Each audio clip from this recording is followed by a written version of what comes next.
Long shot coming in. Pass on. Rebound robbed by the glove of Binnington over the left leg.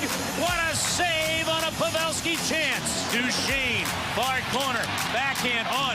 Rebound. Left pad save. Binnington. Shot on. Binnington another save. 2-on-1. Dallas in. Robertson robbed by Binnington in the glove. The Blues are going to go to the penalty box. Stars are going to get a power play. But Jordan Binnington has been outstanding tonight. Let's get nasty on a Friday. It's the Fast Lane on 101 ESPN with Andrew Marsh and Jamie Rivers. I'm Anthony Stalter. 2:02, your time check is brought to you by Clarkson Jewelers, an officially licensed Rolex jeweler. Chris Kerber on the call last night right here on 101 ESPN and the Blues Radio Network as the Blues fall to the Stars 2-1 in a shootout loss. But Jordan Binnington, Jamie, man, he was sensational. Stopped 33 of 34 shots, allowed a goal to Jamie Benn just 18 seconds into the second period, but shut the door on the Stars the rest of the way. You know, unfortunately, the Blues offense didn't come to play last night, but nonetheless, Jordan Binnington was sensational. I don't like the stank you put on that. The offense did come to play. They hit 2 posts themselves. They generated chances in tight. Oscar Sundqvist literally put one through the crease, just missed the other side of the post. Robert Thomas missed an open net at the end of the game. Kevin Hayes missed an open net that they generated by having guys in front. I'm sorry you weren't entertained, Anthony.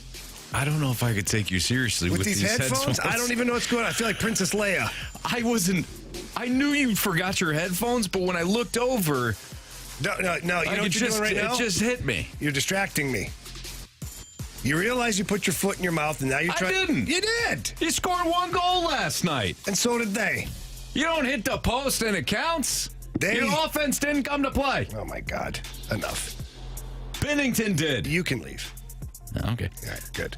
Marshy, we'll talk. Those headphones are so big. That's what I'm saying. I can't handle this. He's got the Princess Leia. You have no room to talk because you also had the big headphones about a year ago. They're actually bigger than those. They look like donuts. You have the Princess Leia headphones. I had the I feel like I look like DJ Dirty Elbows. Traffic control team.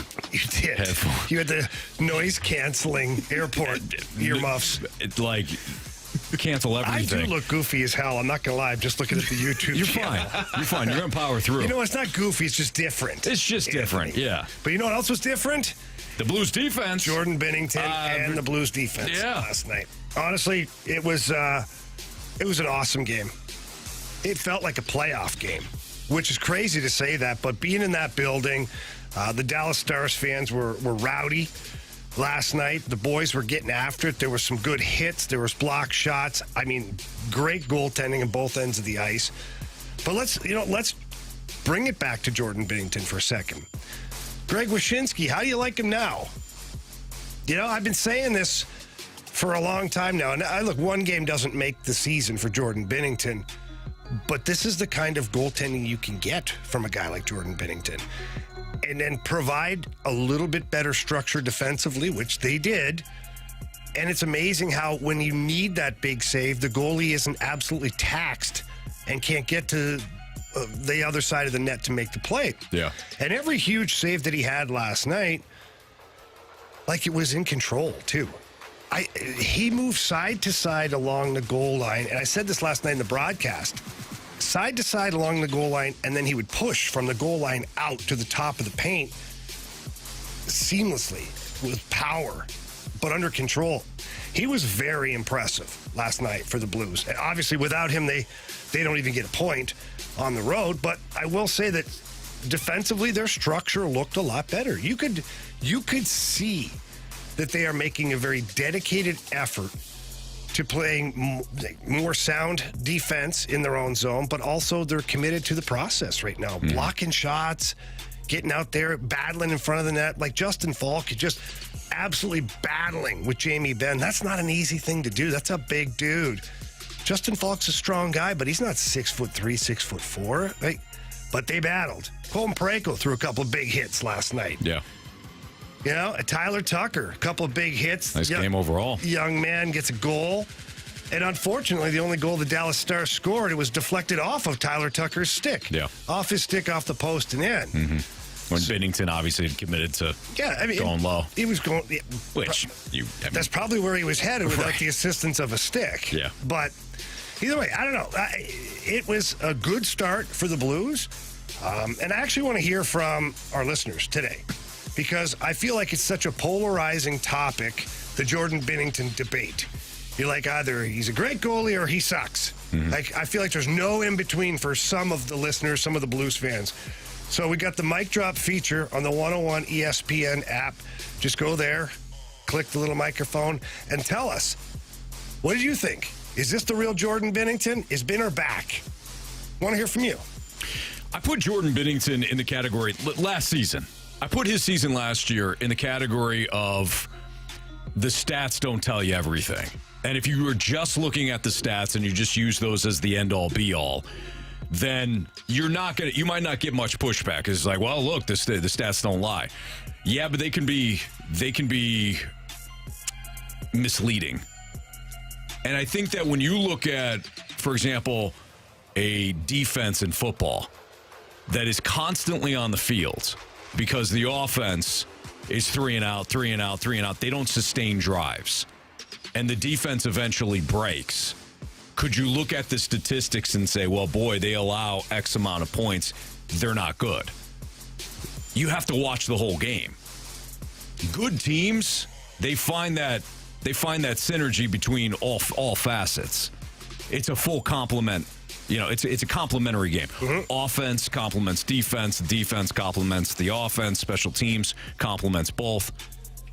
That's what a team is about, and that's what team sports are about. You want to go to bowling or tennis, right? You can break that down from an individual standpoint. But when it comes to the defense in front of Binnington, there's only so much that Jordan Binnington can do, but yet the save percentage and the goals against, that still counts. Of course. So you really have to watch. You have to watch the games, which our Blues fans, they do. They watch it. And I understand that some of you get frustrated when you look at the bottom line. Oh, yeah. But keep it. Well, look at the use bottom your line eyes. last night. I'm fine with that. Me you want too. to use the numbers? Use the numbers. You could do both from last night. You could use the numbers or your eyeballs. Yeah, and we get a text here, of course, Anthony. You always start something. From the 314, where the hell was this high-scoring offense we were supposed to be watching? Who the hell ever said we were going to have this high-scoring offense? I heard balanced a lot. Yeah. Whoever said high-scoring? I know I didn't. Well, I said the next steps for Kyrou and Thomas is the 90 to 100-point plateau. We said that about the Colorado Buffaloes. Yeah. Nobody here on this show has ever said that this is going to be a high-scoring offense. No, we talked about how they're going to be in one-goal games the entire season.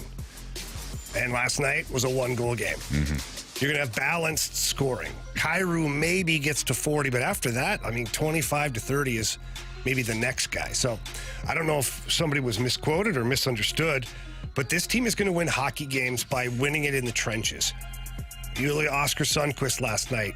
You wonder what we were missing before. That's what you're missing.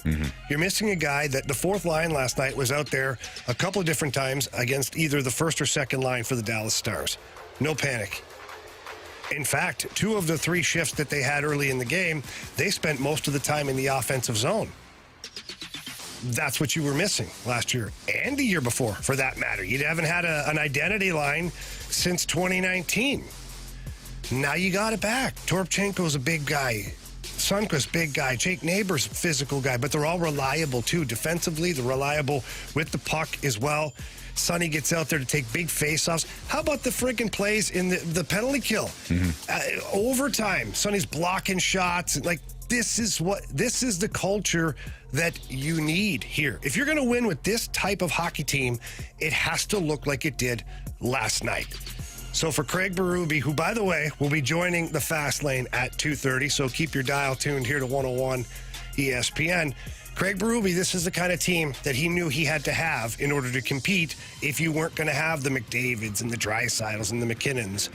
Keep it in the trenches, outwork the opposition, outwill them at times. I was very happy with the product last night. If you play like that the majority of the season, you're going to be fine. Totally agree.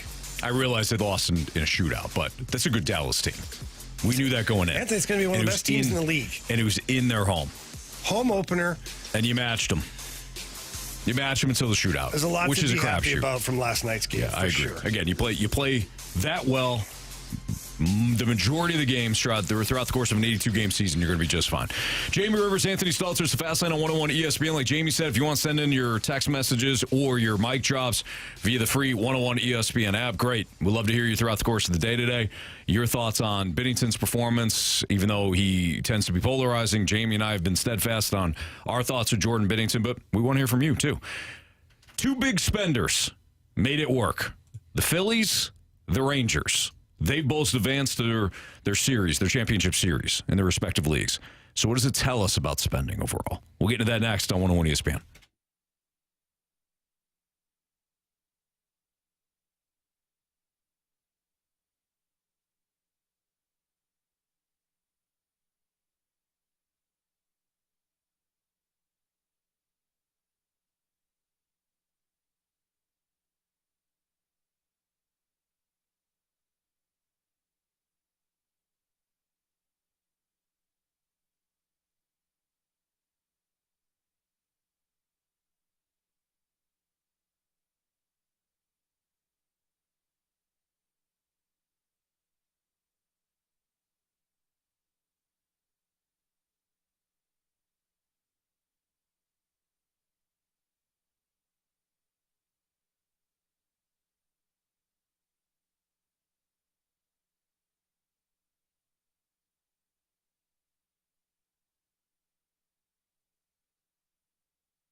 Castellanos, high fly ball, way back, goodbye.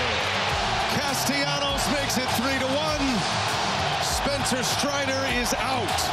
A two-strike, 100-mile-an-hour fastball, and Castellanos finally squares it up. I mean, yeah, I'm Philly.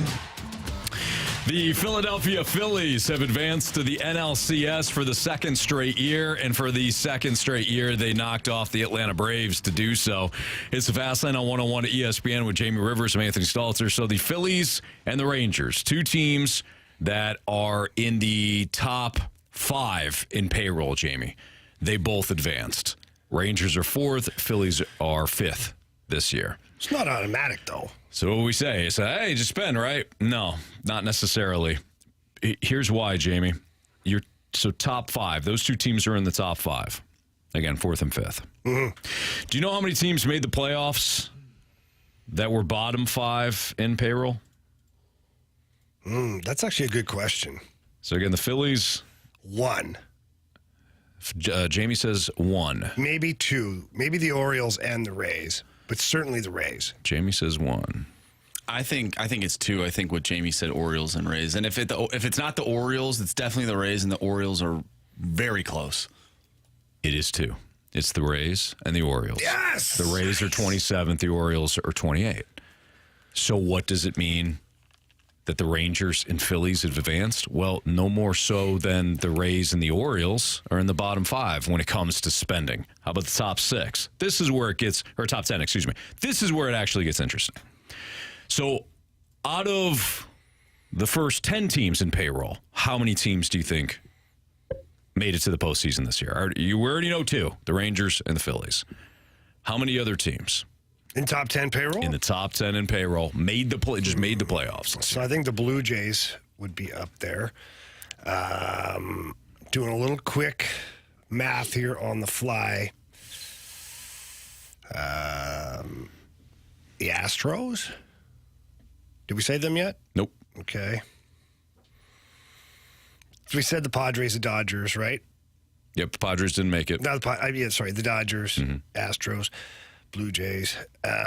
I'd say 2. 2 more in the top 10? How many total in the top 10 made the playoffs? Total. How many? Yeah. Oh, Anthony, geez, he already gave the ones. I gave 2. And I said 2 more. Okay, so the Blue 4. Jays and the Orioles. So Jamie says 4 Yeah. in the top 10. Marsh? That's where I'm at. Final answer, please. Final answer. Jamie's locked in. 4 is his answer. I'll say 3. 6. What? 6 teams in the top 10 made the playoffs.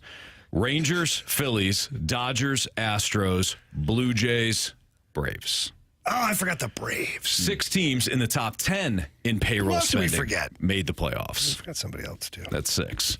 So I don't think you need to be in the top 5, at least compared to this year. But if you do want to have a postseason team, you're better off to be in that top 10. That's about as far as I'm willing to go when it comes to spending. The other aspect of this is just common sense. And we've talked about this, Jamie. What does it say that 2 of the biggest spenders made the ALCS and the NLCS respectively? Again, not much when you look at the bottom 5. They have 2 teams. At least they made the playoffs. But the Phillies and the Rangers spent on the right players. When you bring in Bryce Harper, who is as competitive as any player in the league, when you bring in Trey Turner, who has won before and who has played and performed at a top level, when you're willing to pay not 1 starter but 2 starters in Aaron Nola and in Zach Wheeler, when you're willing to keep going and bring in guys that either have that competitive fire or have won before, you're likely bringing in the right guys. Well, you brought in a lot of jam, too. Yes. Nick Castellanos, Kyle Schwarber. These are guys that have some jam to their game. You're right. And you match that with a guy like Bryce Harper. You got a lot of, swagger in that lineup. So it's not always just picking the guys statistically that are, the top guys. It's picking the guys who play the part, too. Sure. So I think that's a big part of what the Phillies were able to do. And the Rangers, if you look at the Rangers, yeah, they spent on Simeon. Yeah, they spent on Corey Seager. But their other big-time tickets, Jacob deGrom hadn't pitched all year. I think he made 6 starts this year. Yeah. But they did bring in the right collection of guys. They made the move for Jordan Montgomery. You know who they didn't make the move for? Jack Flaherty. They could have went that route. They could have said, you know what, we're more interested in Flaherty, a strikeout guy, but they saw what Jordan Montgomery was doing. They liked him. They're highly aware of him, when he was pitching for the Yankees, so he had faced that league before. They picked the right guy. They backed the right guy. It's not just about spending. It's not just about making moves. It's about making the right moves for your roster. The Padres are the exact opposite of the Phillies. And they may have picked the wrong guys. They bring in the wrong guys. Now, Juan Soto wanted it at a big level, but you make a move like that, Juan Soto now goes from the Nationals, where he also had Trey Turner and, at the time, Anthony Rendon and that pitching staff. Let's not overlook Scherzer and Strasburg and Anibal Sanchez and, whoever else I missed there. Corbin, back when he was pitching well. They shoved. It's not just adding that superstar player. It's about the right roster mix. Credit Dave Dombrowski. Credit Phillies ownership for saying, you've got a blank check, Dave. Go do what you do. And he did. But he assembled the right team. But we all kind of ridiculed him at first for it. We did. Up until last year when they made the World Series final, even halfway through the season last year when they were just mid, all of us were like, oh, yeah, we just spend stupid money. Sure. Oh, what's that going to get you? Then all of a sudden, they kick it into gear, and they go on and have a great playoff run last year and another one this year. And I told Marcia, they're my favorite to win it. Mm-hmm. Not my favorite, I like the Phillies. They're the favorite, in my opinion, to win it now, based on what I've seen so far. I know the Rangers are good. I know they have a good team there. But I think the Phillies, the Phillies just have something unique going on. Yeah. I don't think there's any tried and true method here. I do know this. You cannot be 17th in payroll, which is where the Cardinals were, and consider yourself a contender. You can't. You can't watch that Phillies team and say, you know what, we just need to sprinkle in a couple of starters here, we're good. No, you're not. You're still behind the Phillies. You're still behind the Braves, who are 10th in payroll, but are an absolute juggernaut. They didn't have the pitching this year. They didn't have the pitching. They had the pitching 3 years ago when they won the World Series, but they didn't this year top to bottom. They came in a little banged up, and that was it. But if you're looking at the model, well, what about the Arizona Diamondbacks? They're 21st in payroll.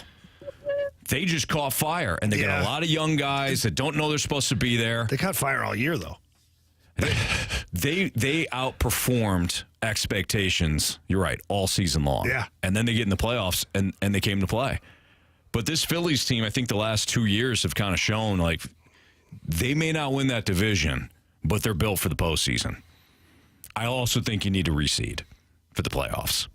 Now you do. No, you and I were right there. Were we? Yeah. I felt like we argued about this. The reseeding? Yeah. I would only reseed. I wouldn't do anything else. Here's why. You brought up giving a team an automatic win or something. No. That was what the hell's wrong with you? That was Smoltz, and you got mad at Smoltz that day. Okay. Sorry, Anthony. I'm projecting my anger towards Schmaltz onto you. You are. Now. You. I didn't realize. I can't remember. Run 9 blocks just to get back here. I can't remember who says all this stuff. I just know that it gets said, and then I get angry. And you get angry. Yeah. I've been keeping this a secret for years, but I think it's finally time to come clean. I don't like your attitude. Yeah. There you go. That's very true, Anthony. I'm with you on the reseeding. Other than that, I don't want to hear it. I don't want to hear about a layoff. I don't want to hear about rest and all this. Stop. You won a bunch of games this year, Braves. You didn't get it done in the postseason. Nope. There's no crying here. And their manager, too, I thought it was pretty admirable. He didn't make any excuse about anything. No, he shouldn't. He's like, no, we didn't hit. When we needed it the most, we didn't hit. Right. I'm paraphrasing a little bit there, but he didn't get up there and say, well, No. We didn't execute. No. And where are all these, too, Jamie, where were all these think pieces before the postseason started from all these people? Well, you got to do this, you got to do that. It's not fair for the division winners and all that. Really? Because you picked the Braves to win it all. Why? Because they were the best team. Mm-hmm. And they fell short. So where were all these think pieces of, well, if they face the Phillies or they face this team or whatever, I just don't like their chances, and I think you need to change the playoff format. No, it happened after. It happened after the Braves are on the ropes, when your predictions started to go south. I picked the Braves too. I picked the Braves because they're the best team. But as we've seen time and time again, when it comes to this MLB postseason, it's random as hell. It is not a marathon. It's a sprint. I saw a post on X today, and this is from King of JUCO, and I'm going to sort of dumb down some of the words because there's some bad words, Anthony. Okay. But basically it says to get the bye in the playoffs, you need to win the division, and as a reward, you don't have to grind your butt off in a wild card for survival. And now you're going to make excuses about the format because your team lost. It's not the format, it's your team, and they simply crap the bed. Absolutely. Well said. All right, we got to get to Craig Berube. Yeah, we do. Chief's going to join us next. We'll talk to him about the defense, his defense from last night, Binnington's performance, and some other thoughts against the Dallas Stars. Craig Berube next in the Fast Line on 101 ESPN.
101 ESPN Sports Center.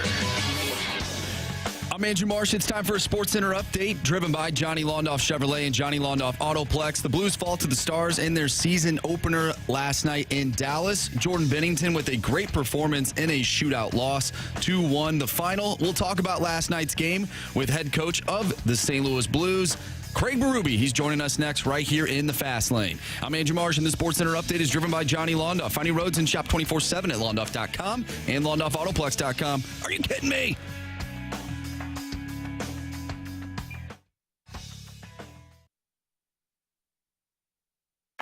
Time now for Chatting with the Chief with a coach of your St. Louis Blues, Craig Berube. Brought to you by Fisher Window and Door, your Marvin dealer with showrooms in Brentwood and East Alton, Illinois.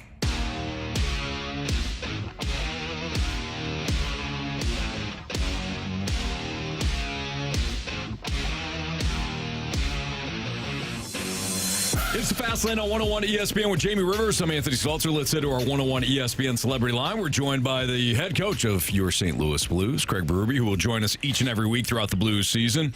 Coach, how you doing? Good, guys. How are you? We're good, Coach. We're good. Well, yeah, we're doing fantastic. Coach, I have to imagine that this is probably your favorite part of the hockey season, right? Talking to Jamie and I?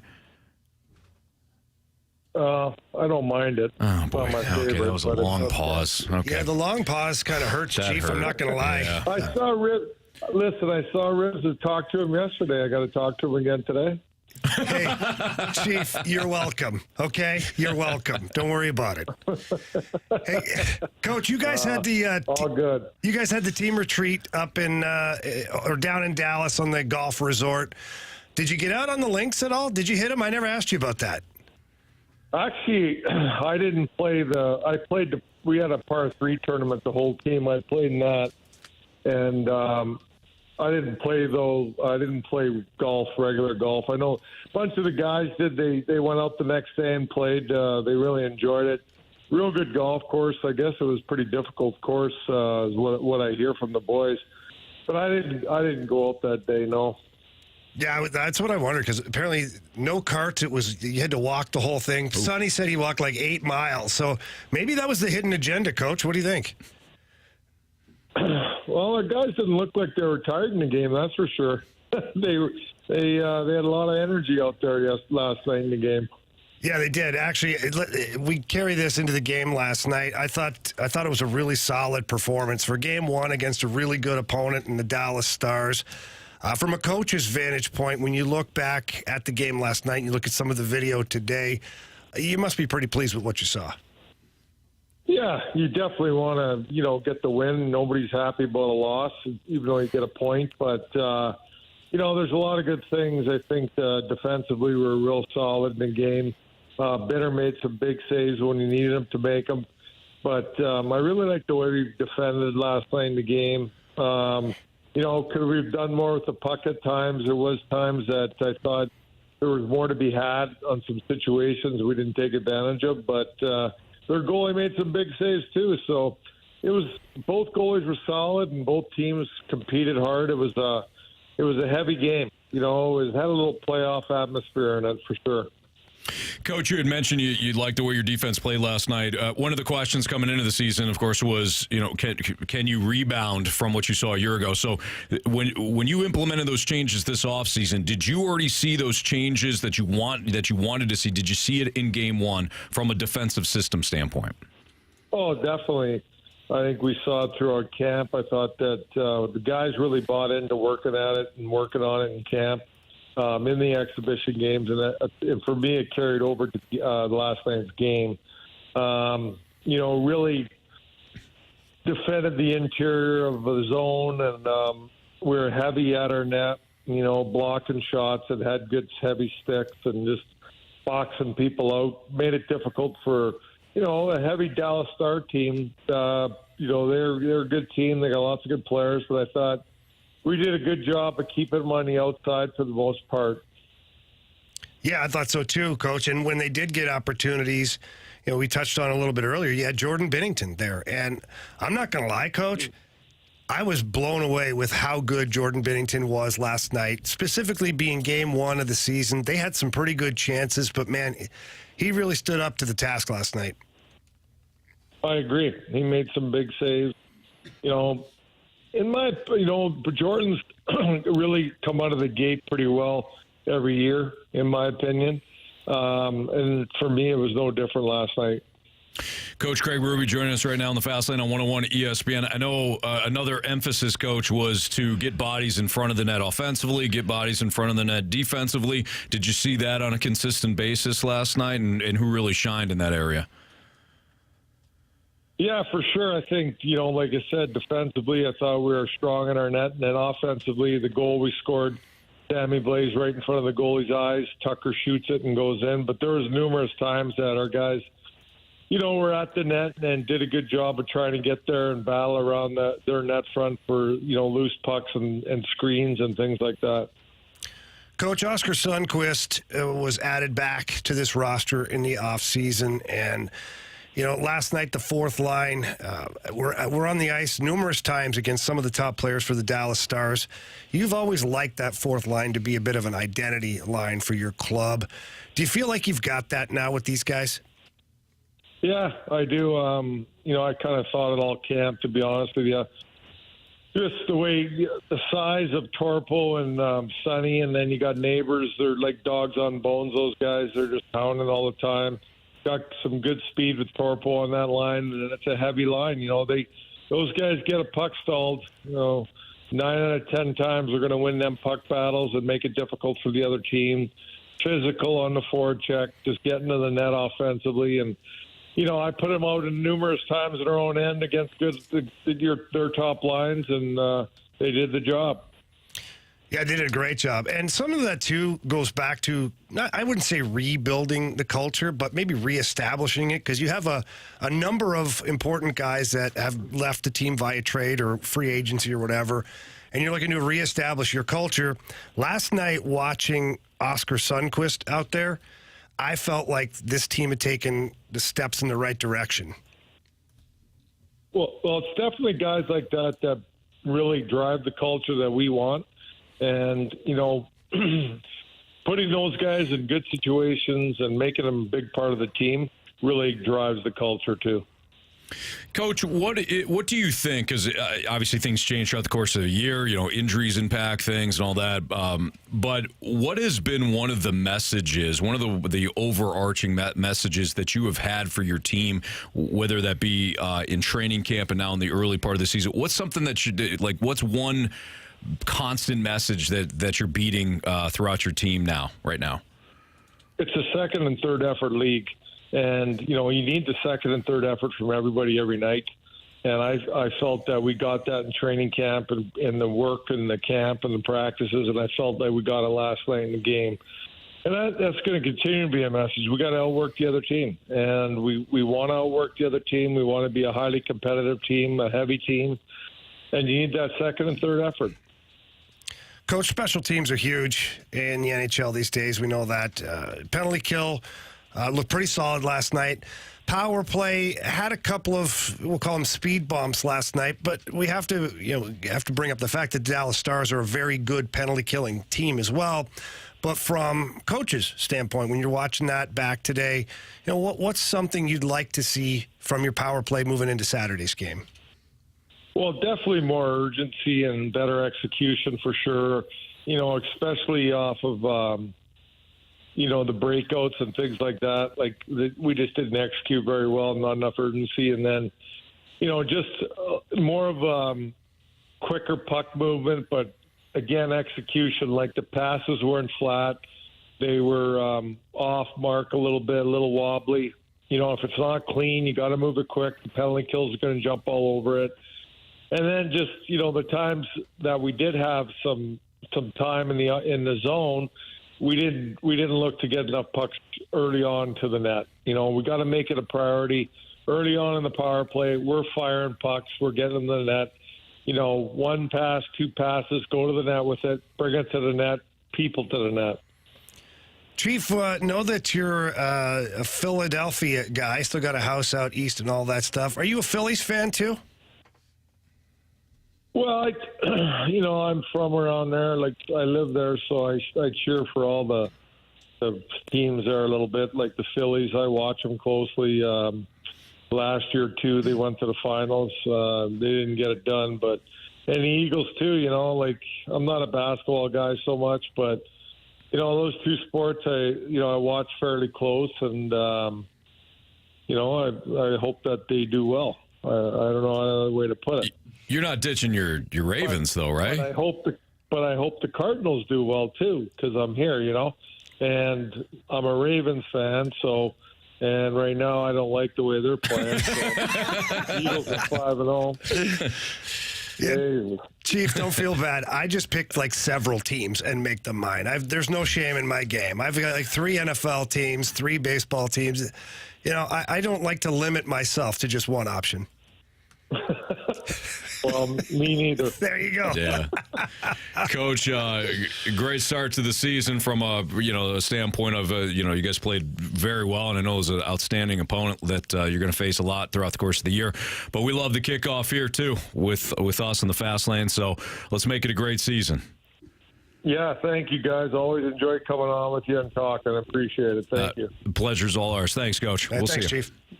Bye. That's Coach Craig Berube here in the fast lane on 101 at ESPN. I love what he said there about the second and third effort league. It is. It's amazing. You look at the Stanley Cup champions in the last handful of years, and that's what they had. Mm-hmm. They had guys that just never stopped competing. I saw a lot of that last night. It was very refreshing to see some of the efforts that were going on because there were some question marks last year.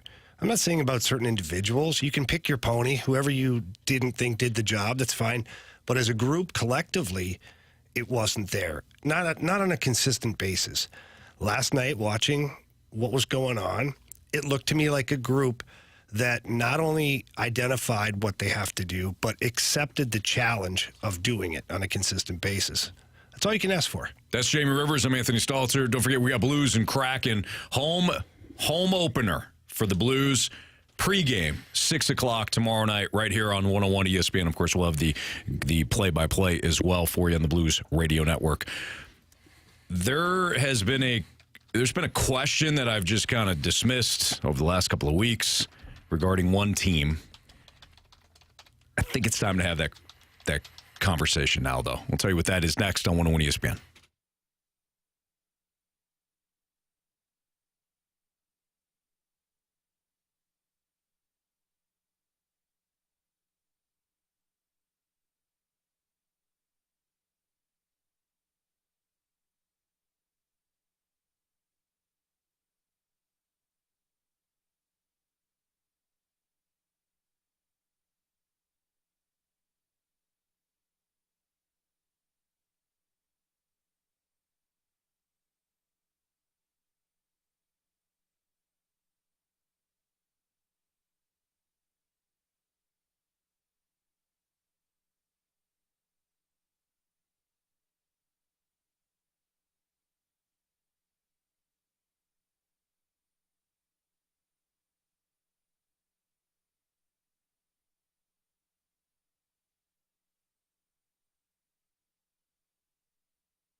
Fellas, are you using ED meds currently?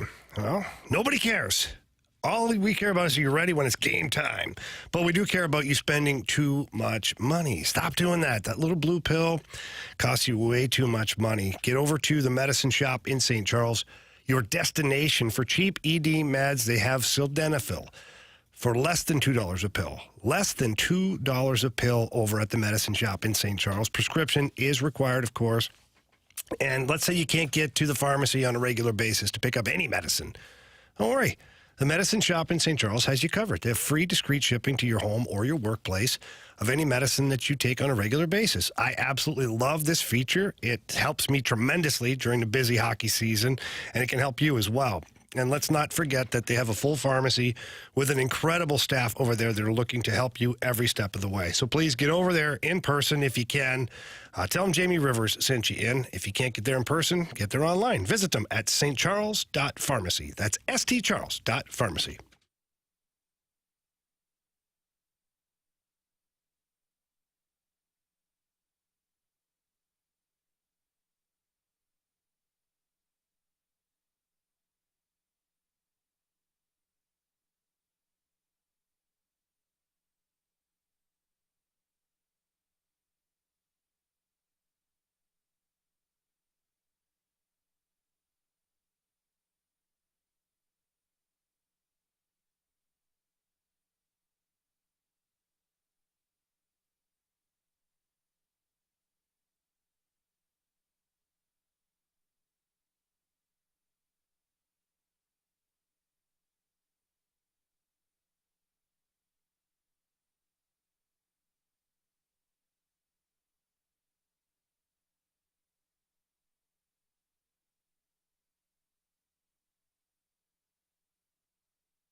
Offensively, we got to take care of business in the red zone. Had a lot of yards, positive yards, but you can't stall down there. You can't have penalties. You can't have fake field goal. We probably want to have that one back. Yeah, well, listen, I mean, we strive for something better than what we're doing right now, and we've got a good Charger team coming in here next, and we'll get back to the drawing board on this thing and work to get better. That was Chiefs head coach Andy Reid. Andy Reid knows it. Chiefs fans know it. You have eyes. You've been seeing this. Your defense has been carrying you thus far. Your defense has been excellent. Let's start off with the positive since the Chiefs did win last night, and then we'll get to the offense. The Chiefs' defense has been Why'd you say it excellent. like that? Chiefs fans know.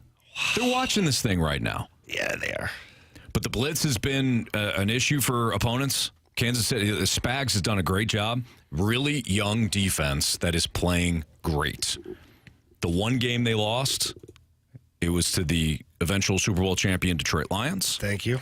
Without Chris Jones. Other than that, what does he matter? He matters a lot. Other than that, defense has been great for Kansas City. But you watched that game last night, and again, Chiefs fans are watching this. I'm not saying there's any sort of panic going on. Of course there's not. You got Mahomes, and you got Reed, and you got Travis Kelce. There's no panic. But you do that against a Denver Broncos defense that coming in we're allowing 36.2 points per game. I know the 70 burger by Miami factors in there. Nonetheless, Denver's defense has been atrocious. And you settle for a bunch of FGs, including a 60-yarder? Harrison Butker had a great game last night. Harrison Butker shouldn't have a great game against Denver outside of field goals. Or outside of extra points, excuse me. I never thought about it that way, Anthony, but yeah, that makes a lot of sense. Like, there's got to be some worry. Dude, this offense has looked out of sync all year long. The only thing that's consistent is Mahomes and Kelsey. Yep. That's it. The rest of it, I have no idea. I don't know if, Pacheco still not a bad game last night, 62 yards. But Pacheco, it's not terrible. Why aren't we using Pacheco more? Well, 16 carries. So what ideally, in your opinion, would be a good number of carries? For Isaiah Pacheco? Yeah. 20 to 22. Okay. Especially when you're leading. He's not the biggest guy. I don't think you want to average 25 per game, but when you're leading, 20 to 22. Or if you want to kind of combine it with all your running backs, fine. But Pacheco, the reason why I highlight him is because he's the dude. I mean, Jerick McKinnon is a passing down back. Clyde Edwards-Helaire is fine, but Pacheco is the main guy in that running game. Yeah. How are they utilizing him? Are they running, and then opening up the play action? Or are they just running him here and there, and then it equates to 16 carries? The book on Andy Reid has always been stop the pass, he'll run, but eventually he'll get bored with it. My mic knows. Mm-hmm. He'll eventually get bored with the run. And when you have Patrick Mahomes, I don't blame him. But I don't think at this point Andy Reid's going to have a choice moving forward.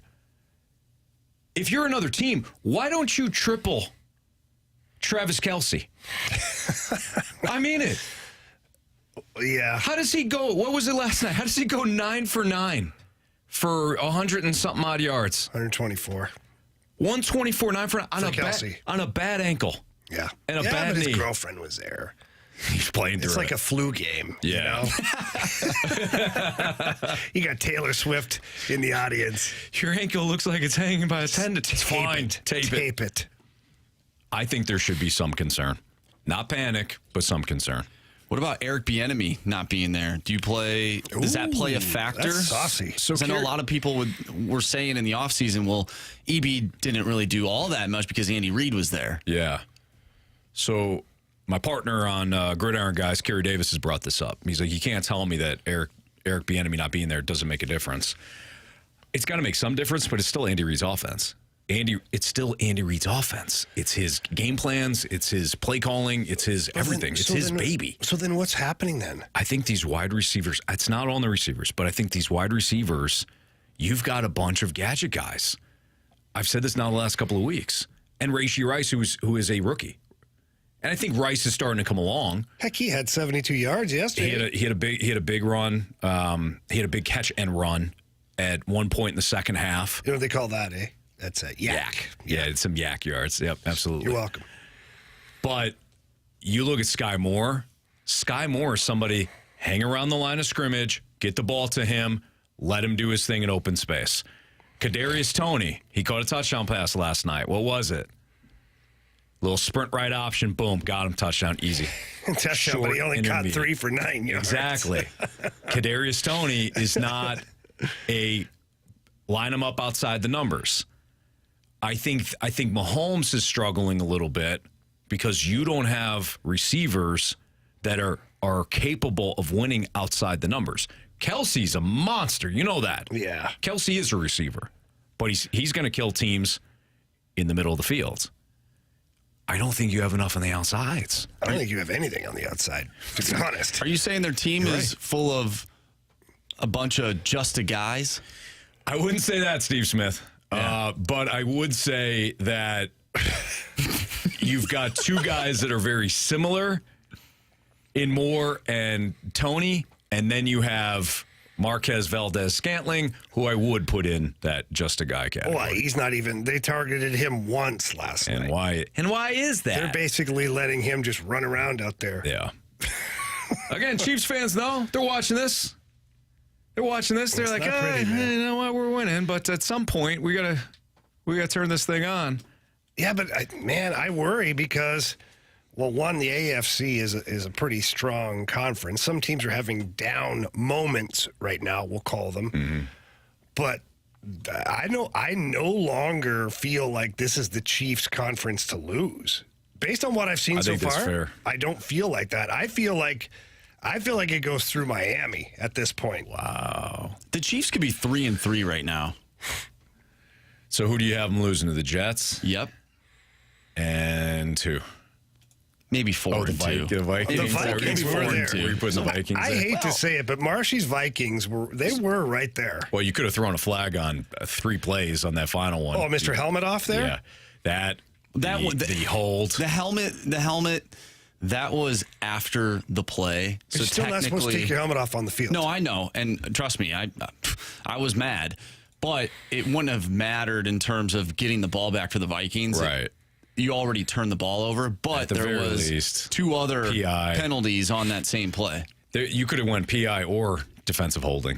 Mm-hmm. But you didn't, so, move on. Not saying the Vikings would have won. They probably would have blown it, but Mahomes would have got 27-all. Mahomes got the ball back. They would have won 30-27. But nevertheless, 2 close games against 2 teams that aren't that great, and at least from the record. True.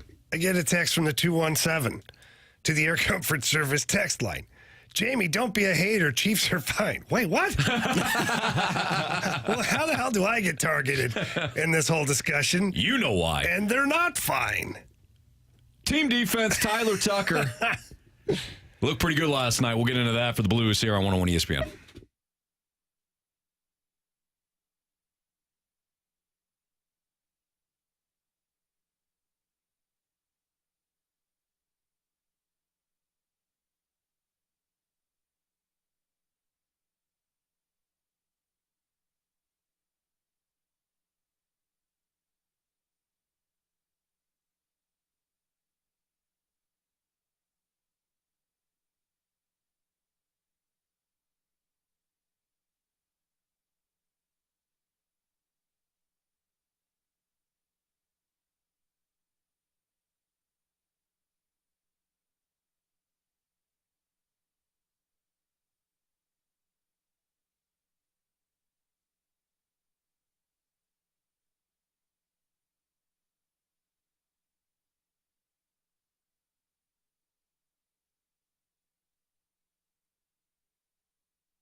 on 2, bringing it in.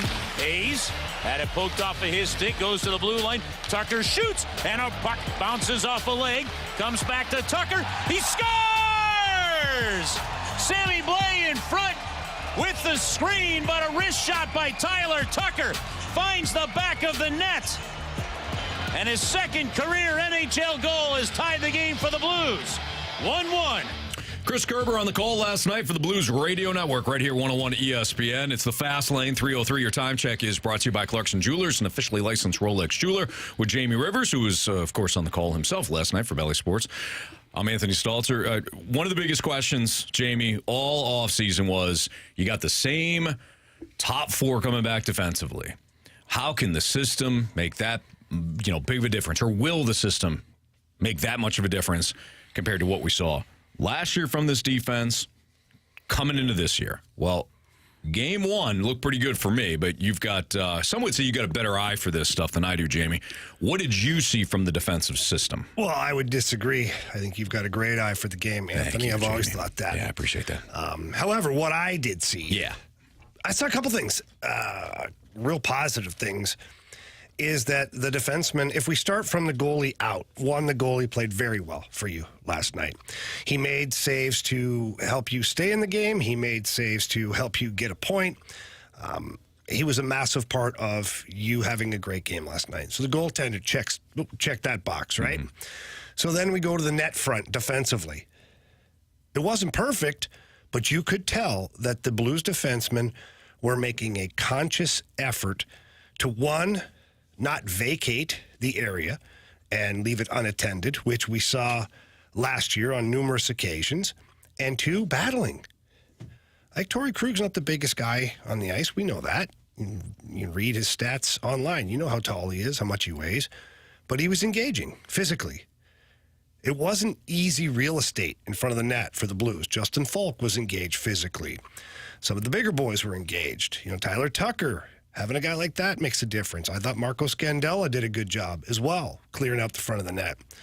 And then the shot blocking. There's tons of shot blocks last night. Guys, Blues are in the lanes all night. They're like Lionel Richie, Anthony, all night long. Yeah, all night long. All night. All night. Mm-hmm. So they did a great job, kind of shutting it down there. But where it really got interesting for me in a positive way was they were physical on the forecheck, which is great, but back through the neutral zone. There are countless times that I would look down on the ice and I could see white jerseys flooding the middle of the ice, back checking. And what that does when the forwards back check at full speed, one, it takes away the middle of the ice. So now the opposition, when they're carrying the puck up the ice, they know they can't get to the middle of the ice. They can't get to the good real estate because there's an obstruction there of players or a player or a stick, whatever. So now they're forced to look to go wide. But what happens is your defensemen now, they also know that they have help in the middle of the ice. So what can you do? You can stand up at the blue line and angle towards the boards because that's all that's available. Mm-hmm. And even if you miss the guy, your back checking forward through the middle of the ice is your safety net. So what I saw last night, more than I saw all of last season, were Blues defensemen that were able to stand up at the blue line and just kill plays. Right there, done. Nick Leddy 2 or 3 times. Colton Parayko 2 or 3 times. Tyler Tucker 3 or 4 times. But you don't get to do that without the back pressure from the forwards in a good way. It's one thing to fake a back check. Seen lots of guys do it in my career. Oh, yeah, the arms are moving fast, the head's wobbling, the feet aren't moving. Yeah. You're not fooling anybody, bro. But last night it wasn't like that. I watched Jacob Verana in the first period. There was a sequence where he went down the wall on the right-hand side. He changed his speeds. He varied his speeds to get a little bit of an advantage on the Dallas Stars player. Went in, had a pretty good opportunity to score a goal, was denied. Then the puck went in transition for the Dallas Stars. Jacob Verana put his head down and, flew back through the middle of the ice, all the way back to inside the house for the Blues. And it allowed Colton Parayko at that point to angle the guy out towards the wall and ultimately create a turnover and head the other way. It's Jacob Verana. Yeah. if he's doing it. Right. Yeah. So you're getting some by buy-in. 100%. And then obviously guys like Braden Shen, Brandon Saad, all these guys are doing it too. But that's the difference right there, is you're locking down your own end pretty good against a really good Dallas Stars team. But then the effort to come back and the ability to allow your defensemen to just close out plays early. That's the key. If you don't let them generate momentum through the neutral zone or gain your zone with ease, which happened last year, we talked about giving up the lines, right? So if you back out of the offensive zone too early, you're giving them the blue line. If you back up too much in the neutral zone, you're giving up the red line. And every time the team advances, it creates better options for them. Mm-hmm. And then when you give up your blue line, well, now that's the ultimate one. Didn't have that last night. There were stand-ups all over the ice, and for me, that was a big difference. So that's what Jamie saw. We had Coach Craig Berube on earlier today, and if you missed that interview, you can, of course, check out the podcast after the show, 101ESPN.com, or your free 101 ESPN mobile app brought to you by Dobbs Tire and Auto Centers. What did Craig Berube see when it comes to his defensive system? I asked him that earlier today. This is what Chief said. I think we saw it through our camp. I thought that the guys really bought into working at it and working on it in camp. In the exhibition games, and for me, it carried over to last night's game.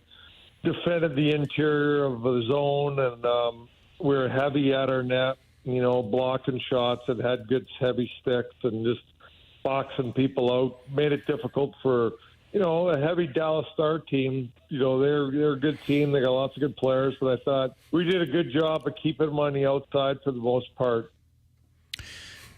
That's the key against most teams, especially, though, a Stars team, like Chief said, that is heavy, that is going to challenge you, that is going to kind of test your will throughout the course of a hockey game. And the Blues held up. They held up very strong. And that he doesn't pull punches with us. He would tell us if he didn't see the effort. If he wouldn't say effort, he'd say compete. He'd say, I want compete. And a lot of times when Chief is on, I feel like he'll say certain things that I'm sure he's saying to the players too, and he'll even put it out there in the atmosphere just to, hey, let's get this thing going. I didn't hear that today. I heard a man that was pleased, not to lose in a shootout, but pleased with the way they played defensively after putting in that work in training camp and preseason. It comes down to, what you're watching. And as a coach, as a Blues fan, when you're watching it and you're seeing a noticeable effort to correct something, you're headed in the right direction. Mm-hmm. And I got to give full credit to the Blues coaching staff, first and foremost, players as well. But the coaching staff had a very specific mission during this training camp and preseason. Pound home the defensive side of the game. And, Chief talking openly about, Taylor making practices to where every single day they're working on it. And he's like, I know guys love the offensive stuff in practice. It's lots of fun. But he's like, we have purposely just pounded home defense, and what we're trying to accomplish so that this just becomes a way of life. We can expand the practices into more offensive stuff as we go. But right now, everything we do on the defensive side has to be habitual. And that's what you saw last night. You saw a willingness from all players to commit on the defensive side, and you saw an effort from all the players that, I would put it up against last year at any point and say that it was a better effort. It looked better. And I think that's where you'll win more hockey games if you're the Blues. Yep. So it's a good starting point. It's one game, a very small sample size. But I guarantee you, if it didn't go the right way, if there were a number of opportunities that were given up and it looked like last year, boy, the world will be screaming about that today. Sure. So why not today take a moment to praise the good things that we saw and that this team is headed in the right direction. They just got to keep it up. Jamie Rivers, Anthony Stalter, it's the Fast Lane on 101 ESPN. Sports Six-Pack time. If you got a question for us, the Air Comfort Service text line is 314-399-9646. Or if you're watching us via the Air Alliance Team YouTube channel at 101 ESPN STL and you want to leave a question in the chat section, you could do that too. But our Sports Six-Pack is next in the Fast Lane.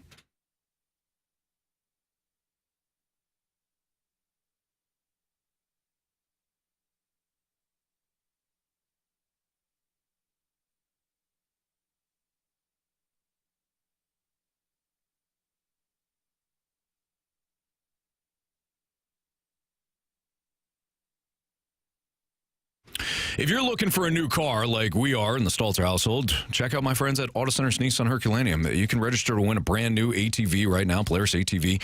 They've got new holiday Halloween specials that are going on, 30% up to 36 months when it comes to financing. But know this, there's different deals each and every month at Auto Center's Nissan Herculaneum. But one thing that's constant, outstanding customer service, financing options for everyone. Good credit, bad credit, doesn't matter. If you need a vehicle, the finance team at Auto Center's Nissan Herculaneum, they're better than any other dealership that I've seen. They will come through for you, finance that vehicle.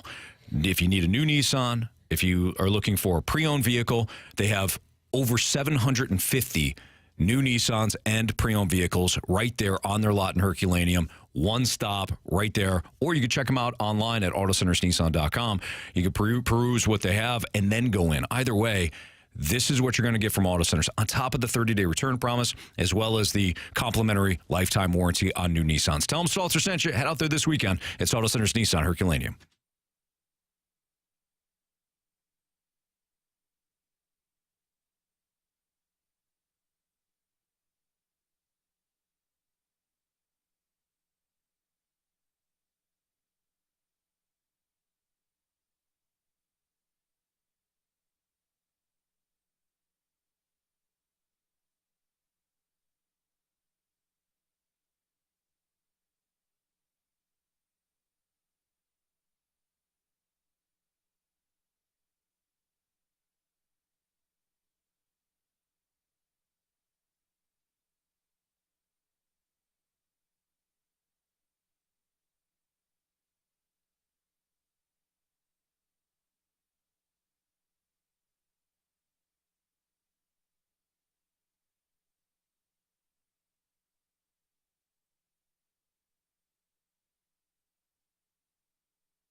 It's time for the Fast Lane to answer your sports questions. I want to ask you a bunch of questions, and I want to have them answered immediately. Asking me all these weird questions. Answer the question. Answer the question. Answer me! The Sports Six-Pack is refreshed by Maggie O'Brien's, your go-to Irish pub in St. Louis for over 42 years. With Jamie Rivers, I'm Anthony Stalter, and here's Andrew Marsh with your questions for the Sports Six-Pack. Question number one. All right, guys, from the 314, what is the best sports city in America currently based off success of their teams? Oh, wow. Okay, so... okay, let's say Tampa Bay. Tampa Bay. The Buccaneers won the Super Bowl just a couple of years ago. The Lightning have won how many Stanley Cups? And now the Tampa Bay Rays have been in the playoffs a couple of years. They went to a World Series. It's pretty tough to dispute that right now. I have one. Well, you said based upon results, right? Yeah. I think currently, I'd say Philadelphia. Based off of the baseball team? And the football team and the basketball team. I don't think it's better in Tampa, though. They haven't won any championships. Yeah, but that was, 2 years ago? But 2-3 years ago? Are you isolating just this year? It says currently. Okay, if we're just going this season, like the last sports season, calendar year, then yeah, I would say the Phillies because they're Philly, Philadelphia, because the Phillies played in the World Series and the Eagles played in the Super Bowl. If we were to expand it over the last, let's say, 3 years, I'd say 5 years is definitely Tampa Bay. 5 years definitely Tampa. If you do the last 3 years though, I think Tampa's at least in the picture. They're on the podium. Yeah. Who else? I guess it would be 3 years, dating back to 2020. The Rays were in the World Series. Yep. Buccaneers won. They won that Super Bowl, year, and then the Lightning won the Stanley Cup. Stanley Cup. Mm-hmm. Yeah, so it's a no-brainer. Yeah, definitely. Last 3 years, Tampa. I don't think anybody else is close. So wild to think that. Seriously. Yeah. You want to put St. Louis in there? What? Question number 2. Last calendar year, huh? City. Yeah. City. Question 2, please. Anyways. From the 501, BK and Ferrario mentioned earlier that the Cards called Yachty about bench coaching. Do you think there is any merit to it or just clickbait trying to reassure fans that ownership gives a crap? Thanks, Adam. Wait, so BK and Ferrario said that they called him, or they cited a source that said they cited Martin Kilcoyne. Martin Kilcoyne tweeted it out that there's mutual interest. I don't know, man. I don't know how I feel about this.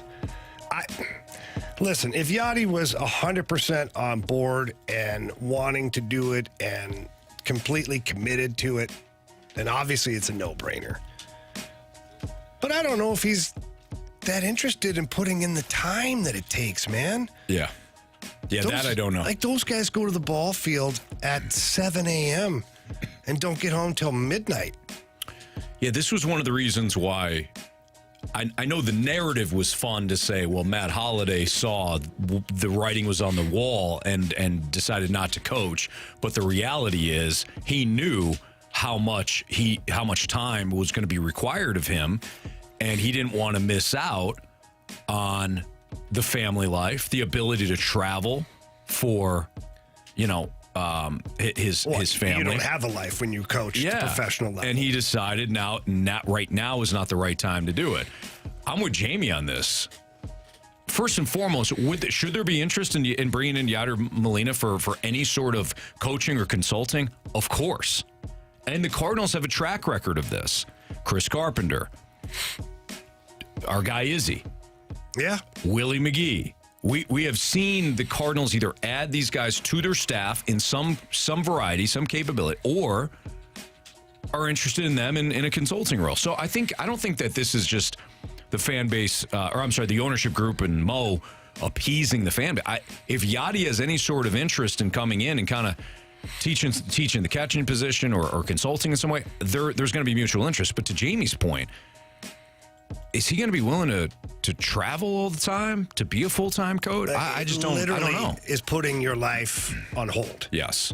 And we know from Yachty's last couple of years, even as a player, he had other interests as well as baseball, which is quite fine. Absolutely.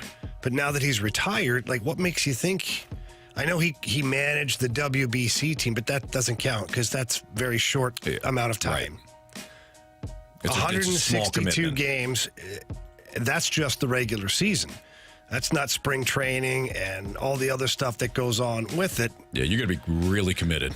Yeah, if Yachty's in to where he's like, yeah, count me in, I'm dedicating the hours, then you'd be an absolute fool not to take him up on that. Yeah. But if he's not, then it actually could become kind of a distraction in some ways. What I could see happening is Yachty going to spring training for, a week. I could see that happening. Which is great, he should. Yeah. I mean, not that he should, but great. Which is not all that's not rare. For players in any sport. I remember when the Rams were here, they'd always have, guys like Torrey Holt stop by or Isaac Bruce stop by. It's a great idea to have guys from the past who have had success as a team and as an individual and within the city, I think it's a no-brainer. Quite honestly, I think more teams should do it at every sport. Mm-hmm. Perhaps this is what the texter is referring to. This is Martin Kilcoyne from the Kilcoyne Opinion. Just a little piece from a little audio from that. Keep in mind, this wouldn't just be a publicity stunt or a way to excite a frustrated fan base. Molina has managed at the international level, and it's believed he wants to manage in the big leagues. This would be a step in that direction. Now, at this point, I don't think the Cardinals have made an offer, and it's not clear if Molina would accept. But the idea of Yachty back to the Cardinals is on the table. And after their disastrous season, everything should be on the table. Yeah, I mean, well said by Marty. Yeah, Marty's not wrong on that. I mean, I agree with what he's saying. I just think it's a little bit maybe premature to assume to think that Yachty. Yep. Here's the thing. I hope this comes across the right way, but we're going to find out. We're going to find out. All these star players, they all want to manage.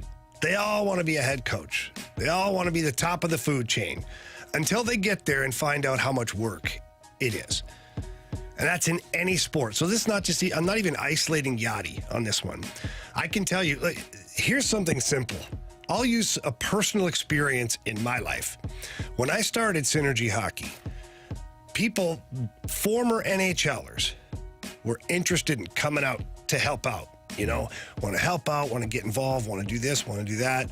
When they were told and showed the hours that it took and the commitment that it took, all of a sudden they weren't as interested anymore. So magnify that by 100, because it's not just doing camps and, you know, you're on the ice for 6 to 8 hours a day. It's a grind and this and that. Baseball's a whole other animal. So guys like Yachty, sure, he'd love to be the manager. Does he want to be the guy that's there opening the doors in the morning and closing them at night? I don't know. And I don't blame him for that. And I don't know one way or the other. He's made a ton of money. He's had so much success. He's a shoe-in Hall of Famer. Does he want to work his way back up from the guy that's cleaning up the trash cans to, like, because that's literally what it is. The manager he's involved in every decision. I don't know if that would be the case for Yachty. Question number 3. From the 618, as a hockey fan who never watched Wayne Gretzky play, how many goals do you think he would score in a season in today's game, and how would he match up against some of today's players? Is this the Gretzky question? I get asked this all the time. The discussion of comparing Gretzky to any of the modern day players, it's silly. It's just like comparing Gretzky to Gordie Howe way back in the day. Like, the era of hockey has changed. Gretzky put up 200-plus points in a league that, albeit, didn't play as many systems defensively as they do now. But you were allowed to do anything you wanted pretty much to a guy. Mm-hmm. You could slash him, you could tackle him, you could punch him in the face, and the refs would be like, play on. Play on. Nothing to see here. So, and there weren't obviously not as many power plays. So how would Wayne Gretzky be in today's NHL with the number of power plays that are involved, with the way he passes the puck and the way he could score? I don't know. It's undetermined. Do I think he'd get 100? He'd be 100 and plus, 150 point guy? It's possible. It is quite possible. People don't remember just how friggin' good this guy was. If you put him in today's game, let's just imagine he's on a team with Alex Ovechkin. Let's just imagine, because he played with Jari Kurri for a number of years, and people don't know who Jari Kurri is. First of all, shame on you. Second of all, go look at his stats. This guy was almost the Alex Ovechkin back then. So imagine putting a guy like that on a line with Wayne Gretzky and then giving Gretzky twice as many opportunities on a power play. Do you think Gretz would have more assists in today's game than goals if he was playing? Yes. I think so too. 100%. He's one of the best passers in the game. It's Wayne Gretzky and Adam Oates. Mm-hmm. It's literally where it is. And everybody else is in the distance. Just set up shot behind the net. Yeah, and he could still do that to this day, too. So I don't know. The discussion is always somewhat intriguing, but it's unfair to every era of superstar because they've all had to deal with something different at their in their time. You know, Right. Well, and the technology, the sticks were different. The equipment was different. The training was different. Gretz basically used a 2x4. I mean, there were guys smoking cigarettes and drinking beers probably before games. Oh, not probably. And in between periods. In every sport, too. They weren't drinking beers between periods, but they were hacking darts. Yeah. Cigs inside the locker room. Guys that come back in the locker room just smelling like cigarettes. Yeah. Interesting. Question number 4. All right, from the 636, if the defense that played last night plays that good consistently, how does Scott Perunovich get a decent amount of ice time? Yeah, it's tough. It's tough, man. We were talking about this yesterday, just a bunch of the guys hanging out at the rink, and not the players. I'm talking about the media people. And just, where is he going to find the reps? It's kind of a weird situation because the player obviously wants to be in the NHL. You don't want to go back to riding the buses in the minors, but ultimately the best place for Scott Perunovich to get more ice time and reps would probably be at the American League level. However, you have to run him through waivers, and there's not a chance on this earth that he's going to clear waivers. So now you've just lost what could be the next quarterback to your power play off of waivers for nothing. But then at the same time, he hasn't earned the confidence yet of the entire coaching staff or management to be out there every night playing 5-on-5 hockey too. So it's a tough spot because you're having a hard time developing the player because you can't find him the reps, but where you can find him the reps means you're going to lose him through the waiver wire. So Scott Perunovich has to do everything he can in practice to kind of build that confidence. And my advice to Scott Perunovich would be to practice like every one of his teammates is on a different team. Own practice. They want to call you a try-hard. They want to be like, hey, take it down a notch. No. Go chase yourself. I had to do that a couple times when I played in Ottawa. I was scratched for like 12 or 13 games in a row. It's a lot of hot dogs. Yeah, it was. And I was pissed. And I was like, how do I get back in the lineup? How do I continue to maintain what I'm supposed to do? I just went out and practiced like it was a game. Did I crush guys? Yeah. Did I care? No. You don't like it? Too bad. I've got to find my way into the lineup. And the fact that I'm practicing this hard against you is only making you better. And so Scott Perunovich, not that I still run around hitting people, because that's never going to be his game, but he's got to show the coaching staff that he closes out every play, every 3-on-2, every 2-on-1, every 2-on-2. He owns it. Every defensive zone practice or drill, he owns it. He's owning the front of the net. He's got to show the coaching staff that he's ready to be put into those games and be trusted. The ability is there offensively. The only question mark is, can he do it consistently on the defensive side of the puck as well? That's Jamie Rivers from Anthony Stalter. College football Week 7 primer. We'll take a look at that Kentucky-Mizzou game and also break down an absolutely fascinating matchup in the Pac-12. That's next on 101 ESPN.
Jamie, when it comes to purchasing home or debt consolidation or just having an idea where the Federal Reserve is going to take things and have that impact your rates, there's only one guy that we call and we lean on, and that's Stewie. And Stewie's there for St. Louis customers. He's been in this business for, his entire life. And he's often told us he couldn't imagine doing anything differently. He wants to help people.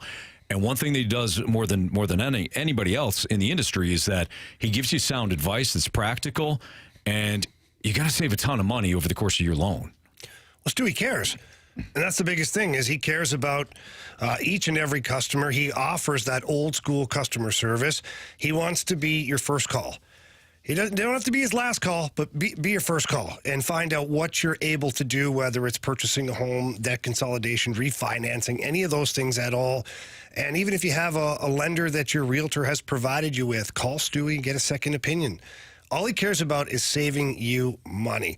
So please pick up the phone, call or text his personal cell phone number. That number is 314-324-4440. Again, 314-324-4440. Call him, text him, day, night, weekend, doesn't matter. He's our guy, needs to be your guy. If you don't remember that, what can you do? You can always Google the Bagel Loan. NMLS number 226715.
Sports Center. I'm Andrew Marsh. It's time for a Sports Center update brought to you by Saliga Heating and Cooling.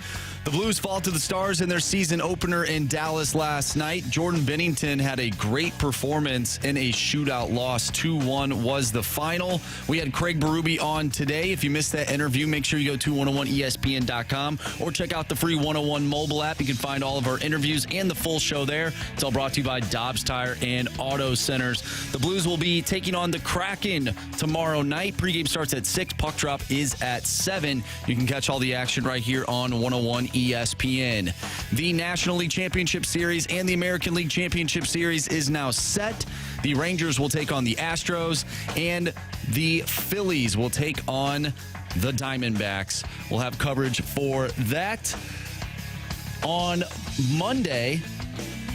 On Tuesday, Phillies Diamondbacks game number 2. So be sure to check that out next week.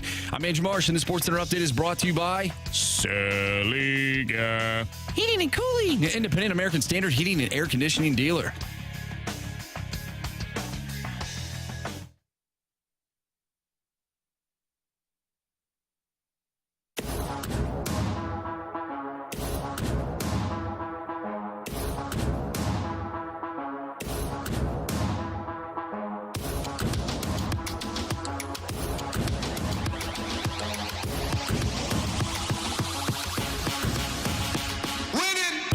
It's Fastlane on 101 ESPN. Let's do some college football right now. We'll start off with the local matchup. 6:30 tomorrow night in Lexington. Mizzou will take on Kentucky. Kentucky currently a 2.5-point favorite, 5-1. Their lone loss coming last week against Georgia, which went up and down the field on them. Welcome to reality, Kentucky. You're a good team. You just don't belong here. How do they get ranked up to 24th after getting a beating like that? Just out of curiosity. The ranking system always amuses me when I see things like that. Good team, not great. Like Mizzou lost, a bit of a nail biter to LSU. It was a hell of a game back and forth. They drop out. Kentucky takes a beating from Georgia. They move up. They didn't move up, did they? They're 24th right now. Yeah. Oh, maybe I'm wrong in the move. Okay. 25 in the AP. Oh, I'm interested. No, you're not. You're just trying to make me look bad now. They were 20th last week. Oh, so they dropped. And now they're 24th. Yeah. Mizzou was 21st last week in the AP. And now they're out. So how does that even work? Like, I know it was Georgia, but you took a beating. You did. But it was Georgia. I think whatever. It's flawed. Your losses and your wins always matter based on your opponent. I think that's when it comes to the rank. That's what happens with these rankings. Anthony, I agree. It's flawed. Okay. All right. Fair enough. Fair enough. All right. So, where do you guys have this in terms of like the importance for Mizzou? Last week was vital because you had an opportunity to stay undefeated, and you can continue to build on that momentum. Now that Missouri has lost one game, where do you think like the importance is right now with this Kentucky matchup? Oh, I think it's huge. This is one on the schedule from the start of the season that I had circled because I just never counted Kentucky out. Like, it's always a tough game. Mm-hmm. And now you have one loss against LSU in a game, quite honestly, I'll stand firm on the fact I think you should have won that game. You had that game. You had a stranglehold on it. You gave it back. I don't think you can lose to Kentucky now. Like, if you're Eli Drinkwitz and you're the Mizzou football program, you definitely want to get to that 8-9 win mark. Mm-hmm. And to do that, you got to go through Kentucky. And to continue with these great recruiting classes, you have to show progress. If you're just Jeff Fisher at the collegiate level, like, your recruiting classes are going to start to fizzle. And the kids that are in your program are going to start to hit the transfer portal because, well, we're just mid every year. Mm-hmm. So I think for this program to take steps forward, the game against Kentucky is huge in order to get them the amount of wins that I think they need to really kind of raise some eyebrows. I think it's a must win. I did not expect Mizzou to be 5-1 at this point in the year. And you got to beat Kentucky if you want to have a shot at winning the SEC East. Now, of course, you have to take down Georgia later in the year. That's it? That's all they have to do? Well, they also have to beat Tennessee, South Carolina. Tennessee. But it starts right now. It starts this week with Kentucky.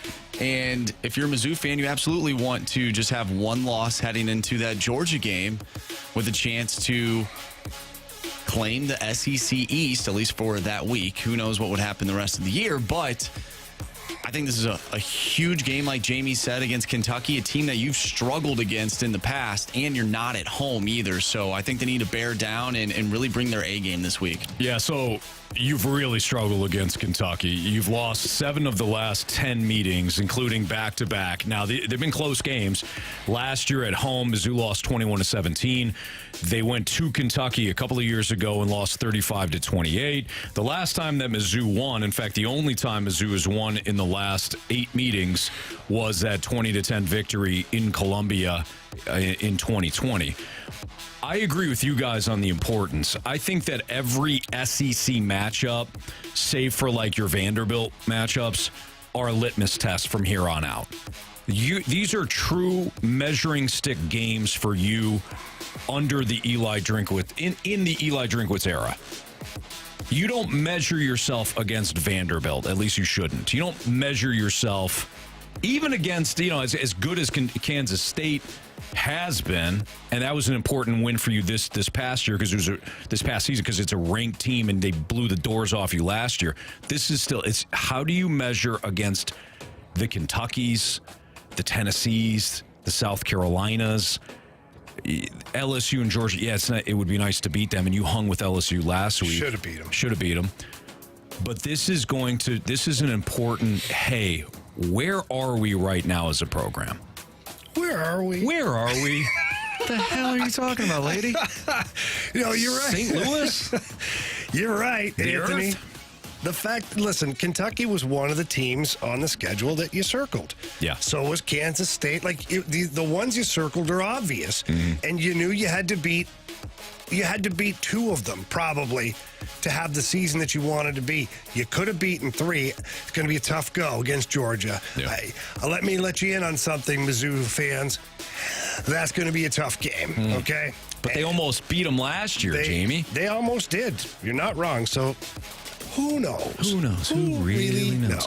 The marquee matchup tomorrow is in the Pac-12, though. If you're looking at the college football slate, you got Oregon, you got Washington. Ooh, baby. I said, 4 weeks ago? I said, with a team we're not talking about is Washington. Everybody, I think people still aren't really talking about them. They are criminally underranked, I think, at 7. Penn State, a lot of people like Penn State. A lot of people think Penn State could beat Ohio State. I know Oklahoma's coming off the win against Texas. I get it. This Washington offense is as good as USC's. USC gets all the hype because they got, Caleb Williams. But Michael Penix Jr. has been filthy. And now they get Oregon. I think they beat them tomorrow in Washington. The Oregon defense has been great when it comes to getting into the backfield, but they don't force a ton of turnovers. They don't have a lot of takeaways. And Oregon, while, kind of took it up a notch against Colorado, this is not Colorado. Yeah. You're meeting your equal tomorrow night. Or tomorrow afternoon. It's going to be a hell of a game. It's going to be awesome. I got Washington in this one. Number 1 team in the nation in total offense. Oregon's number 2. Oregon's number 2 in the nation in scoring. Washington is number 3. Oregon top 10 in rushing, offense, third down conversion, scoring, defense, passing efficiency. All that. Washington is second in the nation and all that stuff. I mean, this is the matchup. But I got Washington winning outright. What about you guys? Based on the fact that Washington's at home, I've got Washington. If this was in Oregon, I'd take Oregon.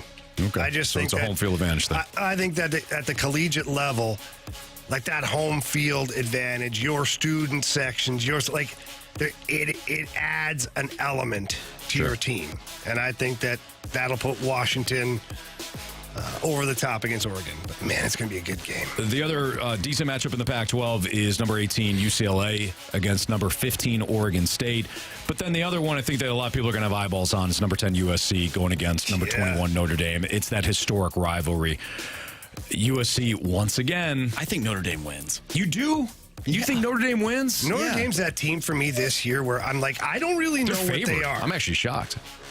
But USC's defense is not good. Yeah, you're right.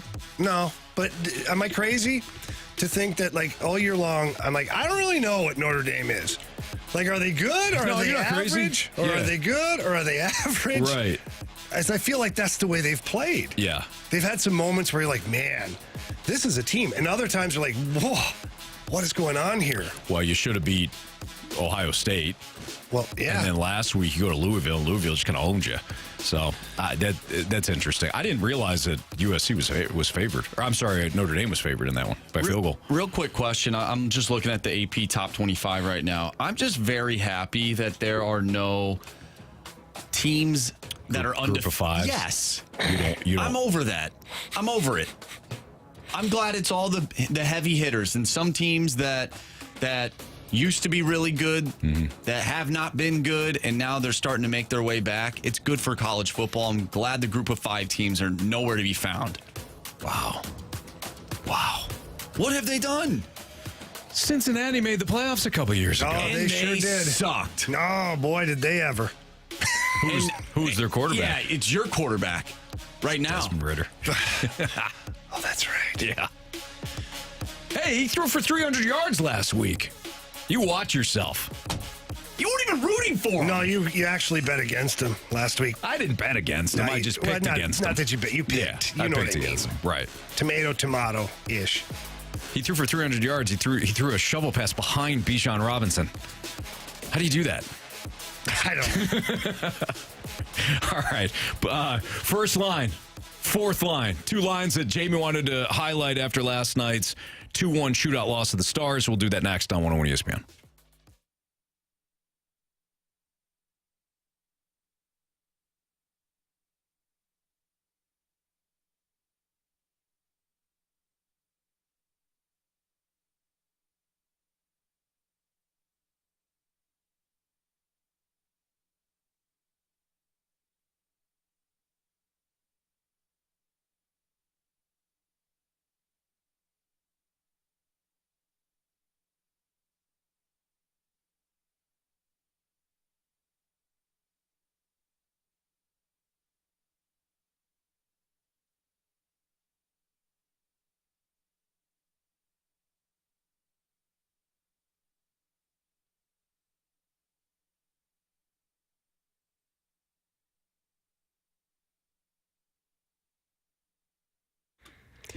Jamie Rivers here. I want to talk to you about Gloria Lou because selling your home is a big deal. And right now, right before holiday time, is definitely not the time to just sell your home with any average agent. You need the best. And the best is Gloria Lou with Your Home Sold Guaranteed Realty. Here's a couple reasons why. That Gloria, well, she's mastered the home selling process. And by mastered means that she absolutely gets your home sold. And she guarantees that. The Gloria Lou guaranteed sales. So she'll sit down with you and agree upon a sales price, and then she'll sell your home for that price, or she buys it herself. And she guarantees that in handwriting. And the reason she's so confident about selling your home is because she has the buyers. Yeah, a database with thousands of buyers that are ready, willing, and able to purchase your home, driving up the price of that home, hopefully, certainly creating multiple offers. At the end of the day, getting you to the closing table. That's what Gloria Lou does. So please take a minute and give her a call. Tell her Jamie Rivers sent you. That number's 314-325-6888. That's 314-325-6888. Or visit GloriaHasTheBuyers.com. Conditions do apply. Gloria and the seller must agree upon the price and possession date.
Bringing it in, lost the puck to Harley.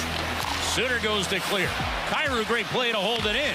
Thomas to the middle. Buchnevich to Kyrou, and a save, Ottinger.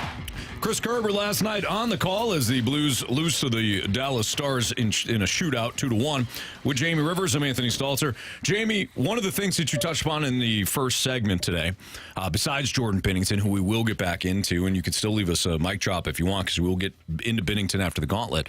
But the one thing that you highlighted was the fourth line and how the fourth line a lot of times was matched up. Several times, in fact, against the top line for Dallas. And if you go back to the 2019 Stanley Cup run, that was often the case. The fourth line was going up against the number one unit on each, in a lot of those opponents throughout the course of the Stanley Cup run. That's clearly something that Craig Berube's good with as long as he has the pieces. I would say he's got the pieces this year, at least so far so good. Yeah, so look, before we get too far ahead of ourselves, let's not forget that fourth line had a guy named Alex Steen. Sure. And Steener's not a fourth liner. So that automatically upgraded the status of your fourth line. But that being said, you still had Sonny and you had Barbie on there, and you had an identity. And to your point, is your fourth line, Craig Berube was completely comfortable playing that fourth line against anybody. Quite honestly, he started that line in most of the games against the opposition's top line to set the tone. But we haven't had that since 2019. And every year, Craig Berube's talked about, we need an identity line. Mm-hmm. We need that line, and he kept trying. And this literally where Answers to the Test was born, because Craig Berube is telling his players through the fast lane and these airwaves what he needed from them to be part of their identity line, and not many of them grasped it. Quite honestly, hardly any of them did. Sure. So we talked to Craig Berube earlier today, and we're asking him about the fourth line so far this season, and asking him about the having that identity line. And here's what he had to say about the fourth line last night. The size of Torpo and Sonny, and then you got Neighbors. They're like dogs on bones, those guys. They're just pounding all the time. Got some good speed with Torpo on that line, and it's a heavy line. Those guys get a puck stalled. 9 out of 10 times they're going to win them puck battles and make it difficult for the other team. Physical on the forward check, just getting to the net offensively. And, I put them out numerous times in their own end against their top lines, and they did the job. There it is. He goes on to describe how they're playing, which is great. This is what you want. And Torpo and Neighbors and Sonny were running into some guys last night. Like the Dallas Stars defensemen and players overall, they were shoulder checking. Their head was on a swivel trying to find these guys because the physicality was there. Sure. But the biggest thing that you can pull from that entire bit of audio is that he had no problem putting that line, not just on the ice against the Dallas Stars' top lines, in the defensive zone. Like, that's a massive responsibility. It is. Usually your top defensive guys take your defensive zone faceoffs, especially against the other team's top offensive guys. Not your fourth line, ordinarily. Yeah. But this is how much Oskar Sundqvist tips the scales. Because what is Jake Neighbors and Torpchenko with Mackenzie McEachern? No disrespect to Mackenzie McEachern, of course. But what are they with Alexandrov? You think Chiefs right now, do you think he's putting Alexandrov out there against Tyler Seguin's line last night in the defensive zone for a faceoff? No, He's not. But he's putting Sonny out there. And then because Sonny's such a pillar for that line, Torpo and Neighbors, all of a sudden, they're better. Because they do play the game smart. They play physical. They chip the pucks out. They do a great job. They block shots, all that stuff. But if you don't have that one person in the middle of the ice that is trusted, it doesn't work. And so that's why, Oskar Sundqvist, not like you added Connor McDavid in the offseason, but you added a piece that you desperately needed. At least the last 2 years, you've needed a guy like Oskar Sundqvist, and then you expand that role, too. He's part of your penalty kill. He's on the ice in overtime killing a penalty. It just means a lot for this team to be able to have that identity line that contributes. And what it does, it creates that depth that we talk about. You're going to need that depth. You're going to need 4 lines. If you're going to be like dogs on a bone out there, like Chief just said, you're going to have energy. You can't have one line where Ryan O'Reilly-esque minutes are popping up there, 23, 24, 25 minutes a game. You can't have that if you're going to try and play at the pace that the Blues need to play to be successful. Don't forget, we got Blues Kraken pregame starting right here on 101 ESPN, your home of the Blues, starting at 6 o'clock tomorrow night ahead of the Blues home opener against the Seattle Kraken. We got the Gauntlet next on 101 ESPN.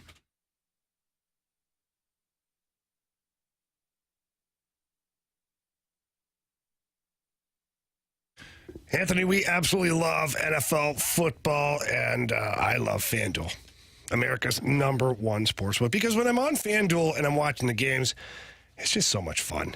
And right now, what I have to say is if you're not on FanDuel, sign up, because new customers are getting $200 in bonus bets. They guarantee that, too, by the way.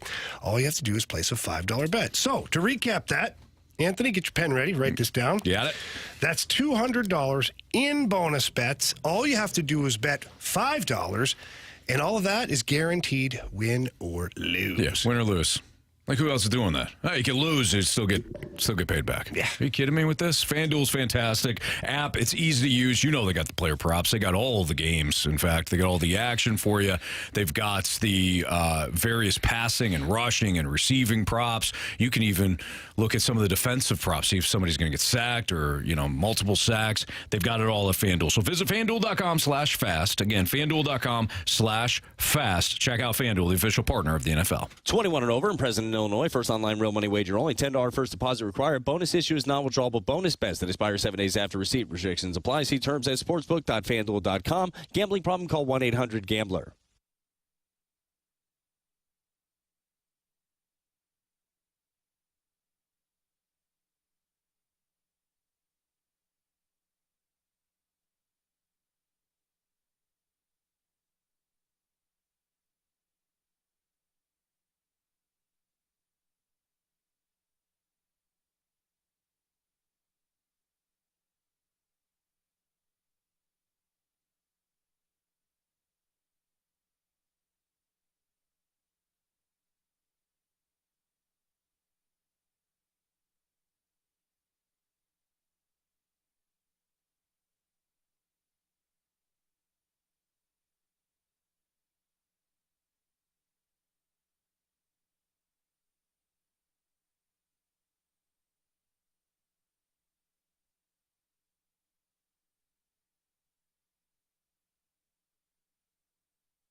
Warriors, 4 categories, 1 challenger. Can you master the Gauntlet? Brought to you by Master, your hometown source for business communications for more than 30 years. Visit masstour.com.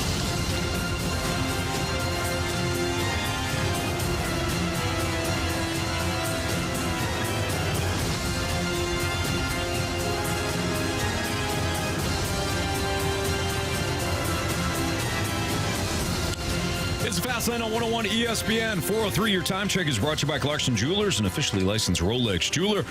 With Jamie Rivers and Andrew Marsh, I'm Anthony Stalter. We welcome in Corey to the Gauntlet. What's up, Corey? What's up, man? Doing all right today? Yeah. How are you guys? We're doing great. Yeah, you're a man of few words. Corey, you going home for the day? Nah, I just got home from work. Oh. Okay, well, there you go. There we go. Your weekend. Yeah, your weekend has started. Have your favorite Good man. drink? We're envious. Yeah. Yeah. Hey, sorry for calling you out, Jamie. Yeah, my feelings were hurt, Corey. I mean, really, like, come on, man. It's funny. I've actually never even seen you until last night. I turned the Blues game on because I listen to you guys every day. And then I turned it on, and I was with my wife, and I was like, man, he's a good-looking cat. There we go. Thank you, Corey. I'll take it. Usually in that HD, it's not very favorable for somebody these days, but I'll take it. The question is, Corey, what did your wife say after you said Anthony. that? She didn't say anything, which... That's good. So she probably agreed. All right, Corey, are you taking on Jamie today, or are you choosing Marsh or me? I'll have to go with Jamie since I called him out. All right, there you go. All right, buddy. Good luck, my man. Have fun. Thank you. All right, so Jamie, I'm assuming you're going to take hockey if the wheel spins. Fast lane That's picks? correct. Okay, yeah, you're getting football. All right, Corey, go ahead and tell Marsh to spin that wheel. Marsh, spin that wheel. All right, Corey. We've had like 19 minutes, I think, after the wheel has been spun, so you got plenty of time to tell us which category are you hoping for? If it's hockey, I'll probably be better off hanging up. Okay. No, you got to give it a go. At least you take the options. Let's see here. The wheel has this Oh, new it's wheel. stopping. Yeah, but watch, it goes back. Backwards. Goes back and forward, back and forward. Is there a number one selection for you? Football. Okay. Let's see if the wheel this does is it. just going back and forth. Yeah, this has added a whole new drama that I don't know if people want. Oh, is it stopping? Looks like it's stopping. All right, Random. Corey, random. You get random. Same thing as yesterday. We gotta see. We gotta see if that wheel is loaded, Marsh, because I think random came up. That exact random pie came up last week. That's or interesting. yesterday, We'll have to take a look at it. Okay. All right, Corey. 4 questions. If you need the options, those questions are no longer worth 2 points. They're only worth 1 point. Are you ready? Yes, sir. The nose and which other body part never stops growing? Could you say that again? Sure. The nose and which other body part never stop growing? Oh, boy. Can I get the options? Sure. Fingers, tongue, ears. Not fingers. It's ears. Final answer. Question number 2. What is the Cookie Monster's real name? Oh, boy. Can I have the options? My daughter's in the back seat laughing. I've never heard this. I haven't either. The options are Skip, Sid, or Shell.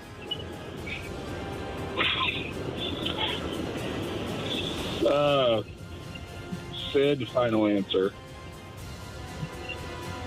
Question 3, Corey. What fruit is the most consumed fruit in the world? What fruit is the most consumed fruit in the world? I'm going to go with apples, final answer, because I'm sure the options are going to be like apples, strawberries, which I have no idea. So apples, final answer. Question number 4. What is a shape with 10 sides called? Options. Options are milligon, heptagon, or decagon. Decagon, final answer. All right. Well, welcome back, Jamie, from the Cone of Silence. How you feeling, Corey? I don't know. All right. We'll take it as a... They're hard questions. All right. How'd my guy Corey do? Well, you better pack a lunch. Yes. All right. Jamie, as you can see, the wheel spun random today. I kind of like random. It's always a little bit of an adventure. You know, Anthony? This one is too. Are you ready? Yeah, sure. Question 1. Yeah. The nose and which other body part never stops growing? Your ears. Final answer. Question number 2. What is the Cookie Monster's real name? What? He has another name? I never heard of this. I guess options, because I have no idea. Your options are Skip, Sid, or Shell. Skip, Sid, or Shell? Like as in like seashell? Is that am I right? I didn't even know this was a name. Can you tell me how it's spelled? I just want to make sure I'm hearing it right. It is spelled S-H-E-L. Okay, so Shell. There you go. All right. So Skip. So not like seashell. No, that would be no, two but I L's. didn't mean it like that, you know. So was it Skip? What else? Skip, Sid, or Shell. It's Sid, the Cookie Monster. Final answer. Are you just saying it with confidence, hoping it I comes feel through? like I've heard that before. Okay. Maybe it's Sid the Sloth. I don't know. Whatever.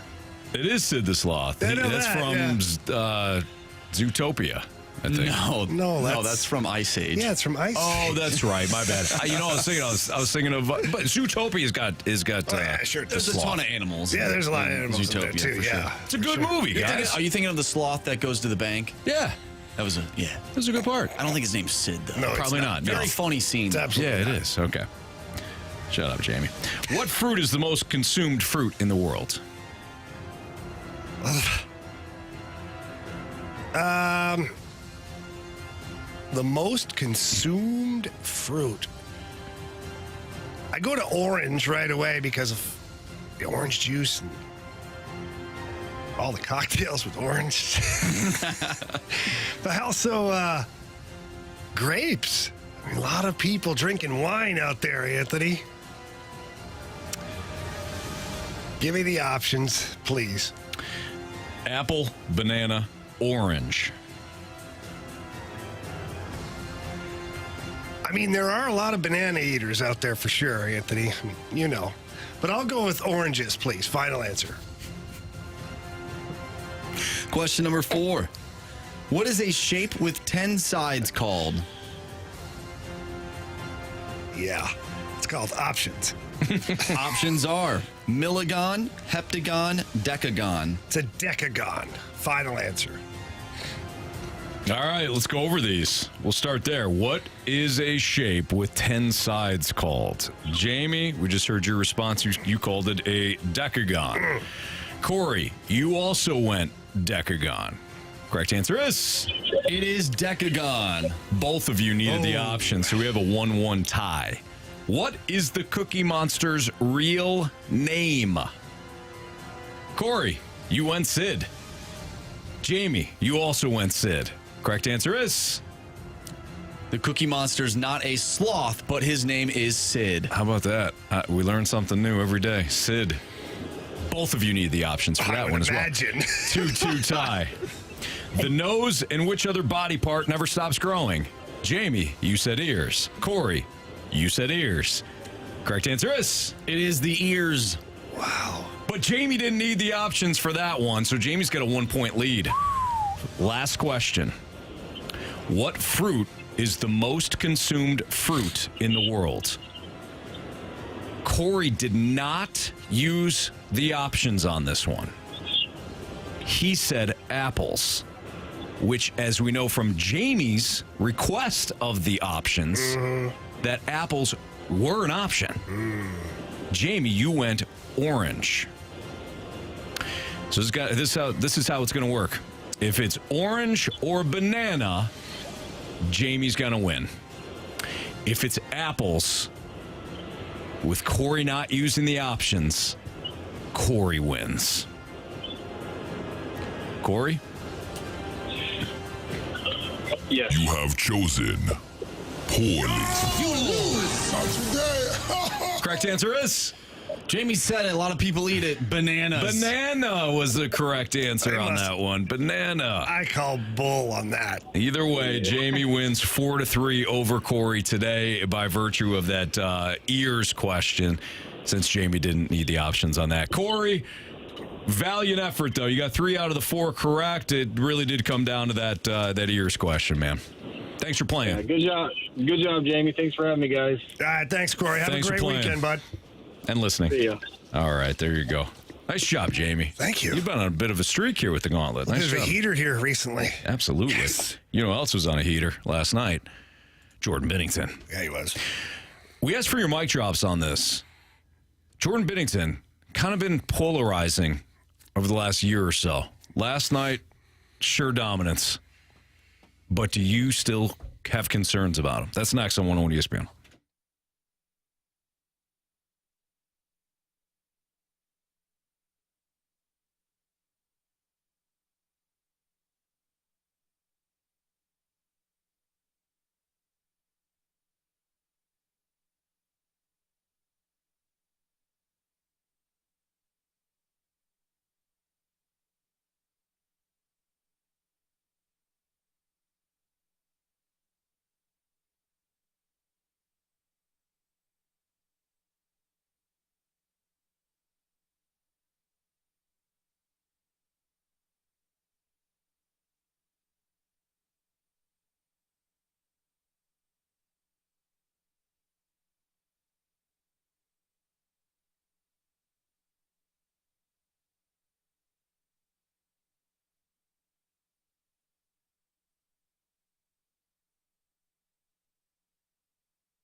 Save money on your car or your home insurance with Allstate Insurance and Tracy Bibb and the Bibb Agency. Let me tell you something. There's no worse feeling in the world than either not having the proper coverage. So let's say you don't have the right amount of coverage. Well, that's a horrible feeling, too. It's also a really bad feeling that when you have a problem, you can't get a hold of someone that can help you. You've been in a car accident. Things are going wrong. You're trying to get a hold of your insurance provider. It's a 1-800 number. They don't even know who you are. They don't really care, quite honestly. You call back, you get somebody new every time. Don't do that. Go with Tracy Bibb and the Bibb Agency. They treat you just like family, and they're there to help. Anytime that I've ever needed her help, the response is immediate, it's quick, and it's effective, and she's always looking out for me and my family, and she's always making sure that I have the proper coverage, and she's battling for the lowest possible rate. So please don't wait another minute. Give Tracy Bibb and the Bibb Agency a call for a free non-committal quote. That number is 314-328-4260. Again, that's 314-328-4260. It's no fib. You're in good hands with Tracy Bibb.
Jamie Benner was back last night. Classic. Thank God our defense has finally stepped up and played some solid Blues hockey. Very happy. Go Blues. That was from Jody. She left us a mic drop earlier today via the free 101 ESPN app after Jamie threw out the question of, want to hear from you. How'd you think Jordan Binnington looked last night? He's been kind of a polarizing figure. I thought he looked fantastic. I always watch Jamie when you say, it's not just Binnington. It's a lot of goaltenders, but Binnington specifically, when he's quiet in the crease. He looked quiet in the crease last night. He looked like he had all angles covered. He did make one or two sensational saves. The one that got past him, as you mentioned, went off Tyler Tucker's stick. Not much you can do on that. Otherwise, he looked good. The system looked good in front of him, too.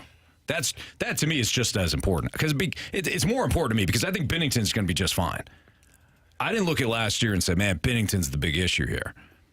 So here's what I want everybody to try and understand and wrap your brains around. Think of the best goaltenders in the NHL in the last handful of years. Okay. Do you think they're as good as they are if they have a team that's porous defensively in front of them? No. So that's my point. You want to do the numbers thing with Jordan Binnington. It's fine. Last year, the numbers weren't good. The team was not good defensively. Look at the Tampa Bay Lightning. Vasilevsky, now he's a fantastic goaltender. There's no doubt. But Vasilevsky can't win a Stanley Cup if he's playing on the Arizona Coyotes. Mm-hmm. He still could be one of the best goalies in the league, but he's not winning you a cup. If you look at Linus Ullmark last year with Boston, the team was very solid. He was a big part of it. Obviously, the two go hand in hand, but you can't have the dominant goalie on a terrible team. Because no matter what, it catches up to the goaltender. Because there's only so much one human being can do. Mm-hmm. So, and I look at this. So, I guess what I'm trying to point out is when I look at the St. Louis Blues now bearing down more on the defensive side, taking away the middle of the ice, limiting those high danger opportunities, and you can now, it goes hand in hand with Jordan Binnington being able to make the saves he's supposed to make, and then be called upon every now and then to make those big highlight reel saves. He was equal to the task last night. Is it one game? Yes. Does he start strong most of the time, most of the year? Yeah. But I'd like to think that the damage will be limited this year because the team will be solid in front of him. Mm-hmm. So is he back? I don't think he ever left. Yeah. I'm just not of the camp that you can pin the failure on Jordan Binnington. Let's get one thing straight. Last year, the Blues didn't play complimentary hockey. You can't have a goaltender stand on his head consistently if you're not playing complimentary hockey. You just can't. Offensively, you need to make sure that you have possession of the puck for long periods of time, for obvious reasons. You need to make sure that when you lose possession of that puck, that you're solid through the neutral zone, and you're not giving up odd man rushes, and then you're set up properly defensively. Those are three things that I mentioned even before you get to the goaltender. You can't blame the safety when the running back is picking up 7 yards every single time. Full head of steam, barely touched. Damn, safety didn't make the tackle. Yeah, because this running back has got a full steam ahead, and he's in a difficult spot. Should he make that tackle? Yeah. Is it a more difficult yeah. You have to play complimentary hockey. The Blues didn't play complimentary hockey last year. So to just single out Jordan Binnington, I think, is asinine, quite frankly. I agree. Let's hear from James, our guy James. Hey, boys, happy Friday. Do I think Binnington's back? Yes. I think this is the true Jordan Binnington. We saw it for 30-some-odd games, including the playoffs in 2019. In 2020, before that damn virus hit, he was tops in the league. The Blues were on fire again. Yes, this is the true Jordan Binnington. We saw Binnington really flourish when he was pushed. Jake Allen pushed him. I think Joel Hofer pushes him. But I think Binnington has a chip on his shoulder. He's the kind of guy that if he has a bad season or everybody counts him out, it pisses him off and he plays better. That's the kind of goaltender I want. I want him to be pushed. I want him to be driven. And, even in the post game last night when he's like, look, we got to stay positive. We had a great camp. We had a good game. Everything that happens in front of Binnington affects his numbers. That's why the eye test with a goaltender is extremely important. There's just so many facets that go into a goaltender's game. Boys, have a great weekend. Let's go Blues.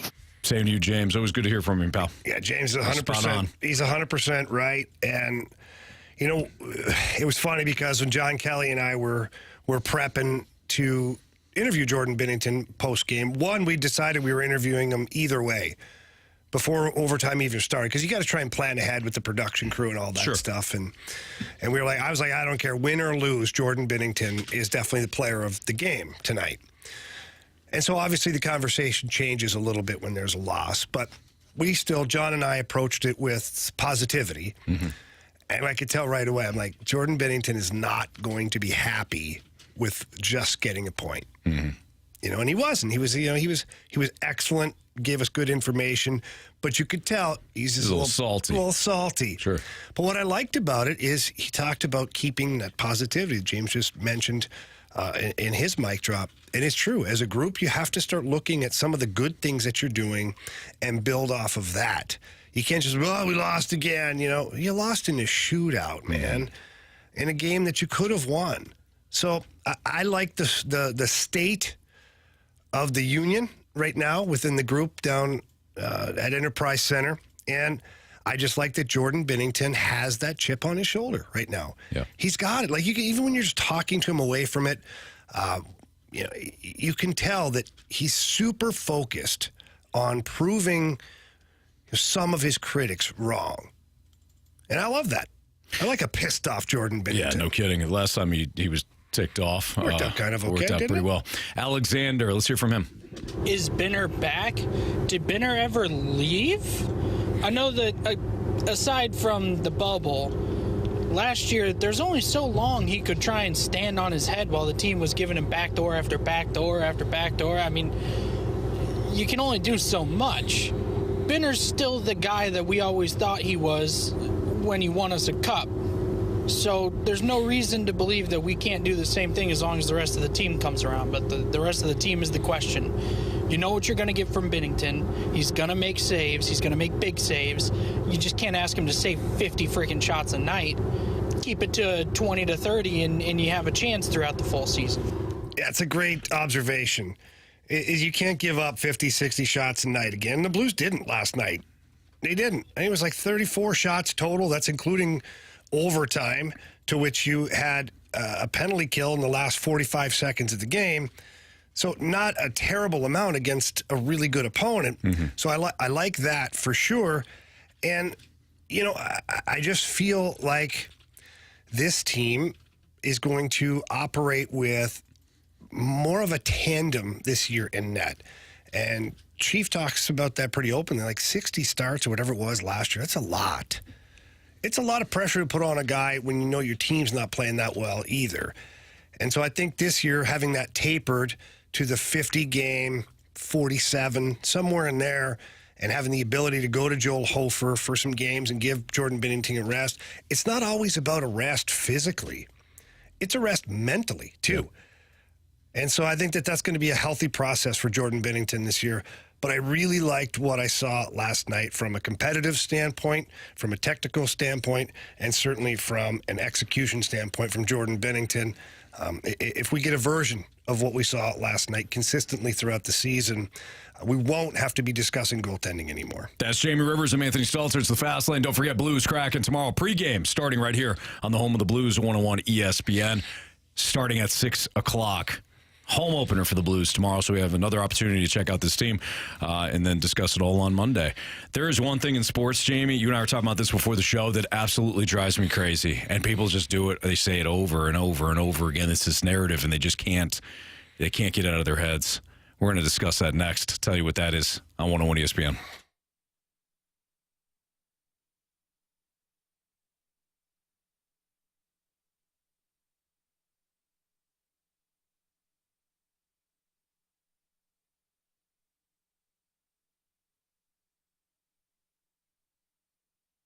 Anthony, I like watching NFL football, but I know you do. I love it. when I'm using FanDuel, America's #1 sportsbook. It's just so much fun. It's so much fun that I feel like I don't even know how I watched the games before I had FanDuel. It's just added something. So right now, if you're a new customer out there, which means you don't have FanDuel yet, new customers are getting $200 in bonus bets, and FanDuel's guaranteeing that for you, and all you have to do is place a $5 bet. So here's how it works. You download the app, you place your $5 bet, and you automatically qualify for $200 in bonus bets, whether you win or lose. That's amazing. But don't be the person that's like, I told you the Chiefs would cover last night. I told you. And you didn't have anything on it. Come on. Use FanDuel. The app is easy to use. They get the spreads, the player props, the same game parlays, the Super Bowl futures. Heck, you can wager on defensive props if you want. It's all available at FanDuel. So visit FanDuel.com/fast. Again, FanDuel.com/fast. And use America's #1 sportsbook. It is FanDuel, the official partner of the NFL. 21 and over in President, Illinois. First online real money wager only. $10 first deposit required. Bonus issue is non-withdrawable bonus bets that expires 7 days after receipt. Restrictions apply. See terms at sportsbook.fanduel.com. Gambling problem? Call 1-800-GAMBLER.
.101 ESPN Sports Center.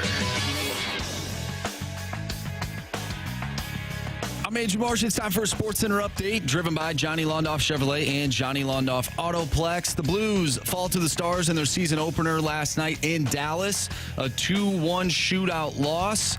We talked earlier today with Craig Berube. If you missed that interview, make sure you go to 101ESPN.com or check out the free 101 mobile app. It's all brought to you by Dobbs Tire and Auto Centers. We just took your mic drops about Jordan Binnington. So, once again, if you missed anything from today's show, make sure you check it out on the website or on the mobile app.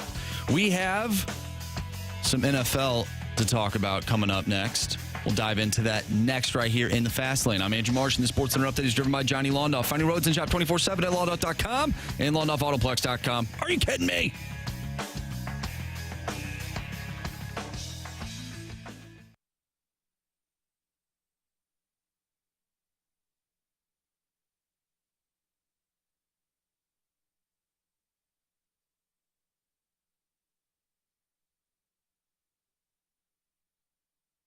I'm not so sure that if we remove Debo, we remove Kyle Shanahan, we remove IU, we would still see this Brock Purdy. He's a product of the system. Now, that's not to take away from what he's doing. It's okay for him to be in the MVP discussion and not be Patrick Mahomes or not be Tua or not be an elite quarterback. He still has to go out there and operate. He just doesn't have to do as much as, say, those other guys. Shannon Sharp talking about Brock Purdy. Jamie, there might not be a more frustrating narrative that emerges than these quote-unquote system quarterback. I'm sure there's equivalent conversations in hockey where you hear it and you're like, okay, yeah, but here's the magic answer when it comes to, or the magic secret when it comes to whether or not a QB is a system quarterback or not. You ready for it? I am now. They're all in a system. They're all in a system. They're all, by definition, system quarterbacks. Tom Brady was a system quarterback. Look, Peyton Manning was a system quarterback. It depends on what the system is. Dan Marino, and what Jim the quarterback Kelly is being asked to do in that system. And what that quarterback can do for that system. But they're all system quarterbacks. So what pisses me off about what Shannon Sharp said, and I honestly, I'm not being a jerk, I expected a better answer out of him. Because he's a Hall of Fame NFL football player, was great. I mean, come on. The guy was a beast out there. But how do you not realize that the quarterback is a product of the system, for one thing, and also his surroundings? Mm-hmm. So if you put Patrick Mahomes on the Carolina Panthers right now, like, what is the results going to be? Maybe marginally better. I mean, you'll be better because Patrick Mahomes is absolutely elite. Yeah. Are you winning Super Bowls? Probably not. And the next thing is, okay, so what are you expecting then? Like, because when I look at it and I hear somebody say, oh, that's a system quarterback, So in order for him to qualify in your books, he has to be a schoolyard quarterback then. Like, if for Shannon Sharp, it's got to be like he runs all over the place, does all sorts of crazy highlight reel stuff, and that's the only definition of being a great quarterback? Right. I'm sorry. Let me go through the history books, and I'll pick out Hall of Famer after Hall of Famer after Hall of Famer that were not that. Yeah. Terry Bradshaw, Troy Aikman, Joe Montana. Look, go down the list. And why do you think they were so successful? Because they played in a system that was tailor-made for them and the offense to be successful. Yep. Look at Justin Fields right now. He's not a systems quarterback. How's that working out? Not well. It's not working out at all. It's not. And people accuse Jalen Hurts of not being a systems quarterback at times in the beginning. But now they say he is a systems quarterback, and that's why he's successful. Well, they call him, though. They called him a system quarterback, and it was supposed to be like a knock. He can only fit in a certain system.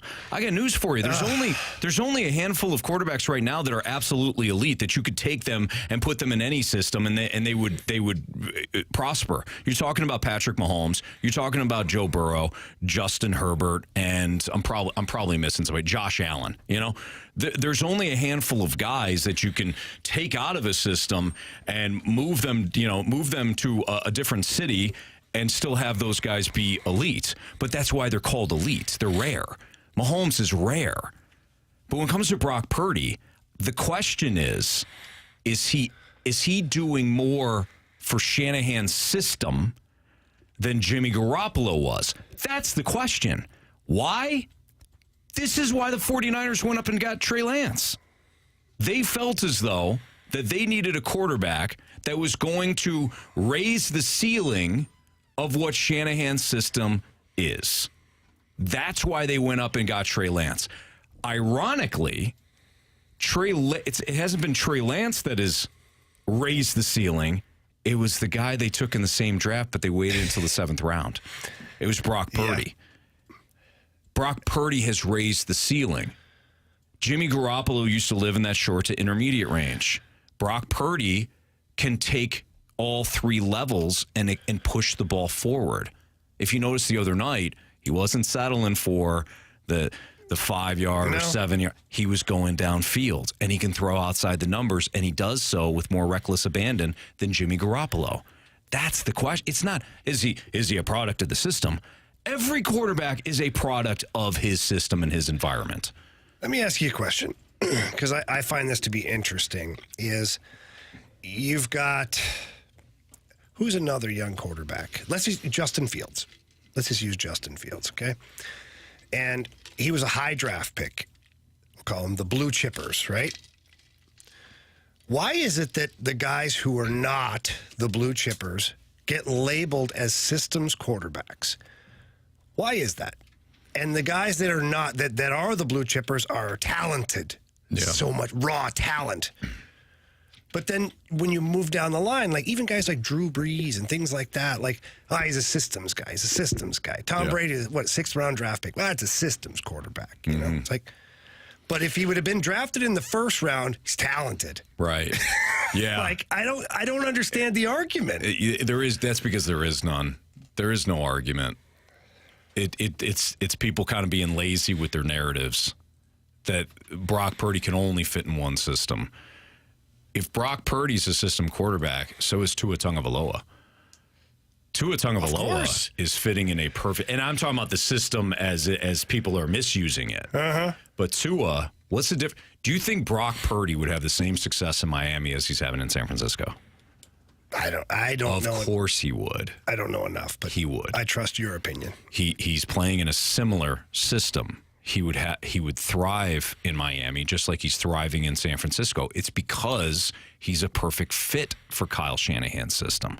Again, Mahomes can fit in anything, but Mahomes is elite. We got to stop using the elite box. Well, he's elite and he's an outlier. So that's the double whammy there, because other quarterbacks like Peyton Manning and Tom Brady and those guys were elite too, but they weren't like the outlier. Like they couldn't scramble for 40, 50 yards. Yeah. Do you know what I'm saying? So yeah, Patrick Mahomes is a very unique talent. Yeah, I think what you're referring to and what others refer to sometimes, or at least you're trying to kind of picture what everybody's talking about, right?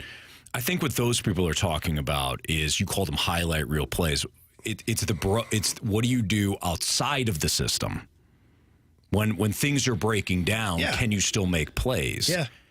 If you don't think Brock Purdy can make a play outside of Shanahan's system, I've been watching his short amount of games. Really, if you're just talking about breaking outside of the pocket while keeping your eyes downfield, Brock Purdy can do that. Yeah. And I just don't like the argument, too, of like, well, look at the weapons he has. Well, okay. Great. But every great quarterback ends up having weapons. Let me ask you this, though. So if it is just about Deebo Samuel, Christian McCaffrey, Brandon Ayuk, and George Kittle, why didn't Trey Lance succeed? Oh, it's 100%. That was my question last week. Right. Or earlier this week. I don't know. It's been a long week. It's been a long week. Why didn't Trey Lance pop? He should have been an automatic success then. Yeah. And just like other quarterbacks on other teams, like even in Miami before Tua got there, like, why was it not a great fit for everybody else? It was just, Tua got hurt last year. We didn't see like the next guy come in and just do it. Tua's got accuracy. Yeah. One of Tua's strengths is that he's an accurate quarterback. In this system, you better be accurate. I think that opinion's very accurate. Well, thank you, Jamie. That's Jamie Rivers. I'm Anthony Stalter. We do have our NFL Week 6 Pick'em Challenge picks coming up in the 5 o'clock hour. But back to the Blues. Net front presence, special teams. And I never asked you about the top line, too. We spent a lot of time talking about the fourth. I do want to get your opinions on the top line. That's next in the Fast Lane on 101 ESPN.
Kapanen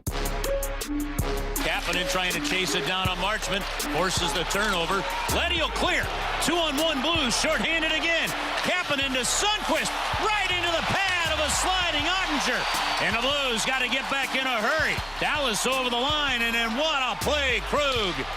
Denied entry. And the Blues are able to regroup for the final 2 ticks of the Rottler penalty kill. Chris Gerber, voice of the Blues, right here on 101 ESPN, your home of the Blues, with Jamie Rivers. I'm Anthony Stalter. Net front presence, Jamie, that was the thing that we talked about a lot in the offseason, a lot during the preseason, and last night, both offensively and defensively. What'd you think? Well, let's start defensively. I thought the Blues did a much better job. I mean, think back of some of the headaches that the team had last year overall, and think back at what's the very first thing people think of defensively? Well, the empty net goals, the backdoor tap-ins, nobody tying up a guy in front, no defenseman in front of the net. Yeah. Not talking about that today. True. Were there some opportunities last night where things broke down a little? Yeah, of course.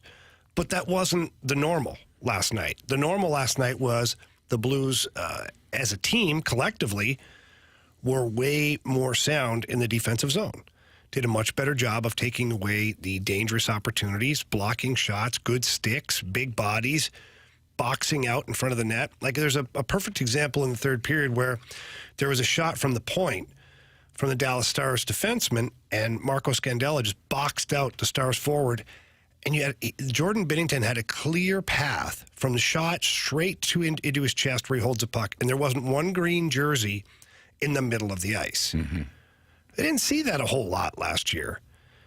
So, hat tip to the boys for that and to the coaching staff and Mike Weber, who's a part of it.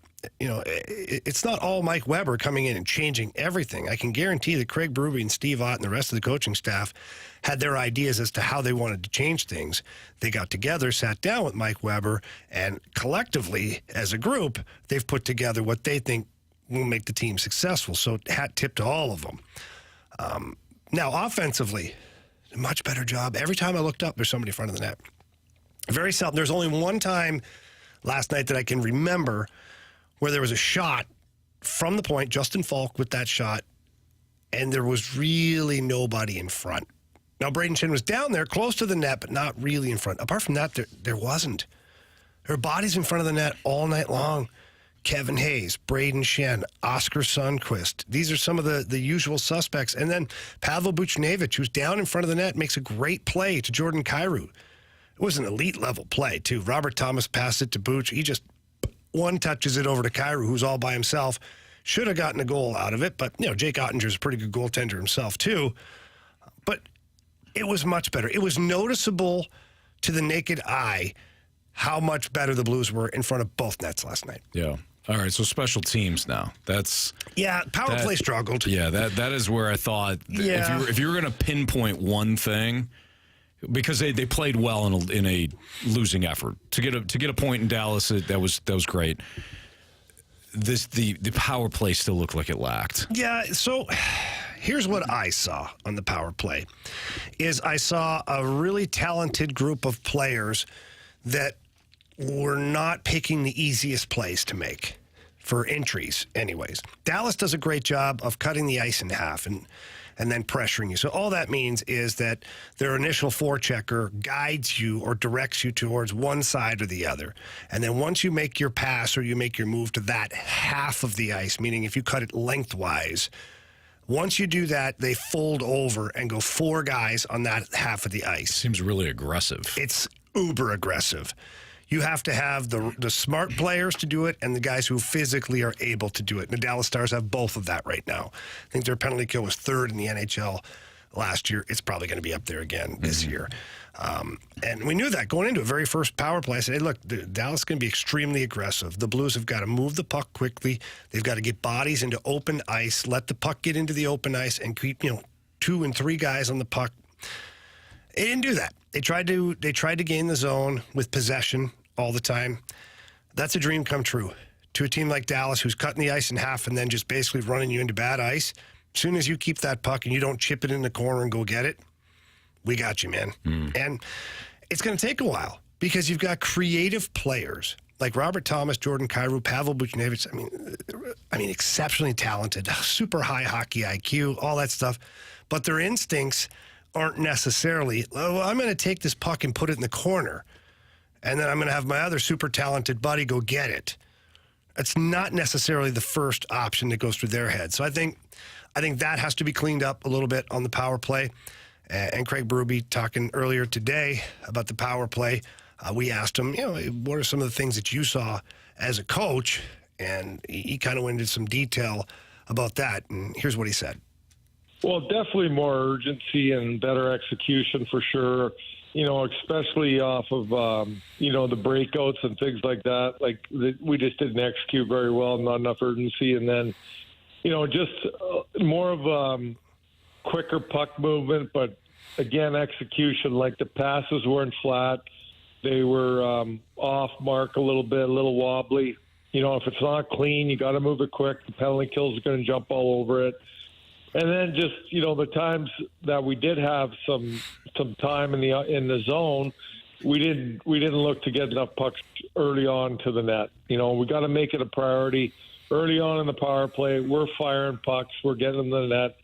One pass, two passes, go to the net with it, bring it to the net, people to the net. He's 100% right.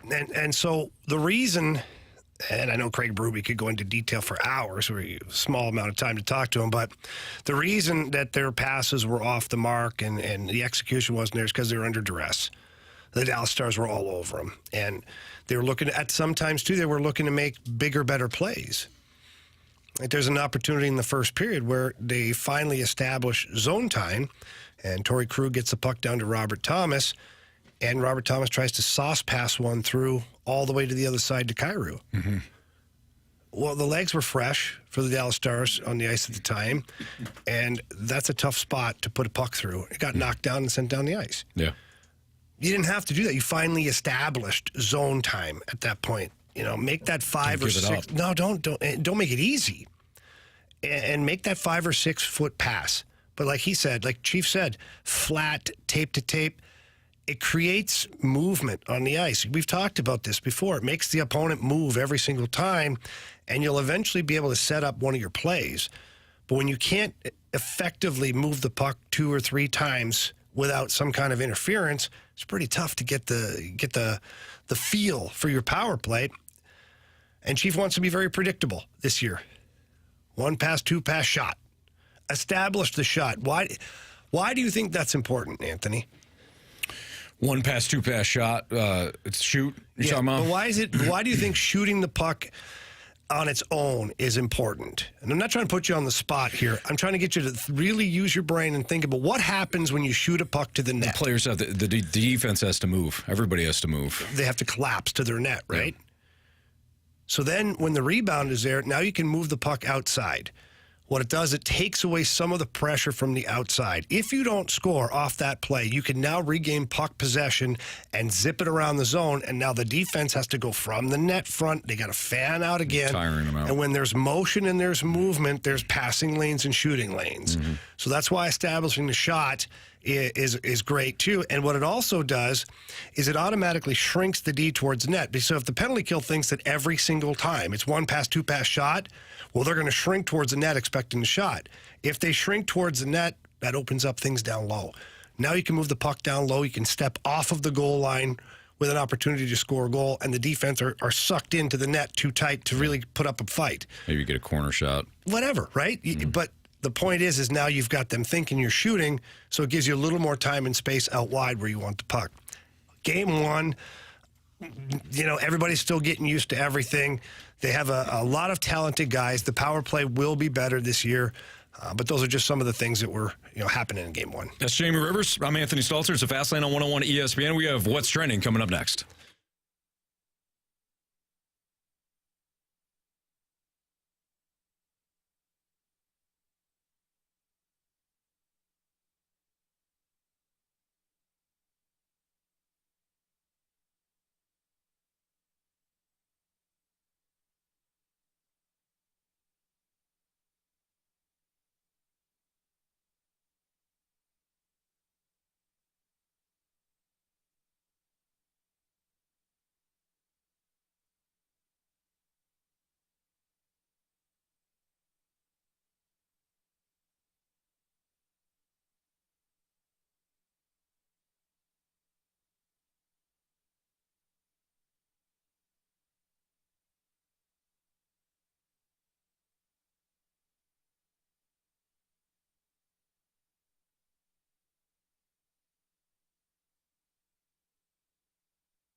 on in the world of sports? The Fast Lane has you covered with what's trending now. Brought to you by Goodwill. Donate to Goodwill and get a Lion's Choice sandwich coupon.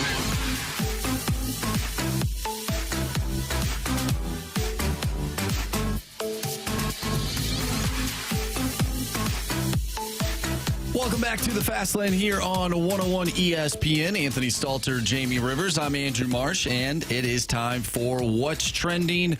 Gentlemen, Brandon Woodruff of the Milwaukee Brewers has underwent surgery today to repair the anterior capsule in his right shoulder. He is expected to miss most, if not all, of next season, according to the Brewers. How does this impact the National League Central? How does it impact the Brewers specifically? Yeah, I don't know what it does to the Brewers, to be honest, because they're not going to go spend on another high-end starter like that. No. So they're going to have to tap out and find some kind of backfill with another pitcher, because the Brewers they're not going to go get Nola or one of those guys to be like, well, we lost Woodruff, we got to add one of these guys. Right. Wasn't it BT too that said that the Brewers might be more interested in re-signing Woodruff than Corbin Burns? I thought that's what BT said at one point. To me, you trade Burns this offseason if you're not going to bring him back, if you're not going to sign him to a long-term deal. You theoretically would get more for him. But if and I hope they do, because if you lose Woodruff and you lose Burns, yeah, you still have Freddie Peralta, and you've got a lot of guys there that do a nice job, but you're not looking at a three-headed monster anymore in Milwaukee. No, you're not. So, yeah. I think this helps the Cardinals. Well, now we'll only have to go get two starters, and we won't have to drive payroll up, Anthony. We'll be just fine. Jamie, I know you're being sarcastic. I don't even like your sarcasm right now. I'm trying Not one bit. I'm saying it so I don't go crazy. All right, fair enough. Go ahead, Marsh. Guys, there are some Ottawa Senator fans that are not too happy with the debut of Vladimir Tarasenko. In 13 minutes and 12 seconds of ice time, he mustered 0 shots on goal. Really? He's saving himself. Okay, guys. This isn't going to be a poop on Vladdy session. It's not my opinion. No, I just read a stat line. No, I got something for you. Ooh, what do you got? So a reporter who used to be... Well, he's a media member who used to play in the NHL for a very long time. Text me some things today. And he said, 91 can't play. He says he looks like he's 50 years old out here. Ottawa should just buy him out right now. Wow. He won't skate, won't win a battle, or shoot. It looks really bad. Going to be really tough on that locker room of young players. Those are not my words. I'm not going to sue her who it is. Yeah. But those are actual words from somebody who is around that organization day in and day out for the last 15 years. Okay, so knowing what we know about Vladimir Tarasenko, why do you think? Or do you think it's just that everything's just fallen off? Is it a want-to thing or is it a physical thing? Like Russell Wilson's skill has deteriorated. Here, Anthony, the problem is I haven't watched him at all in Ottawa. I haven't picked up the iPad and downloaded one of the Ottawa games and taken a look at it and done all.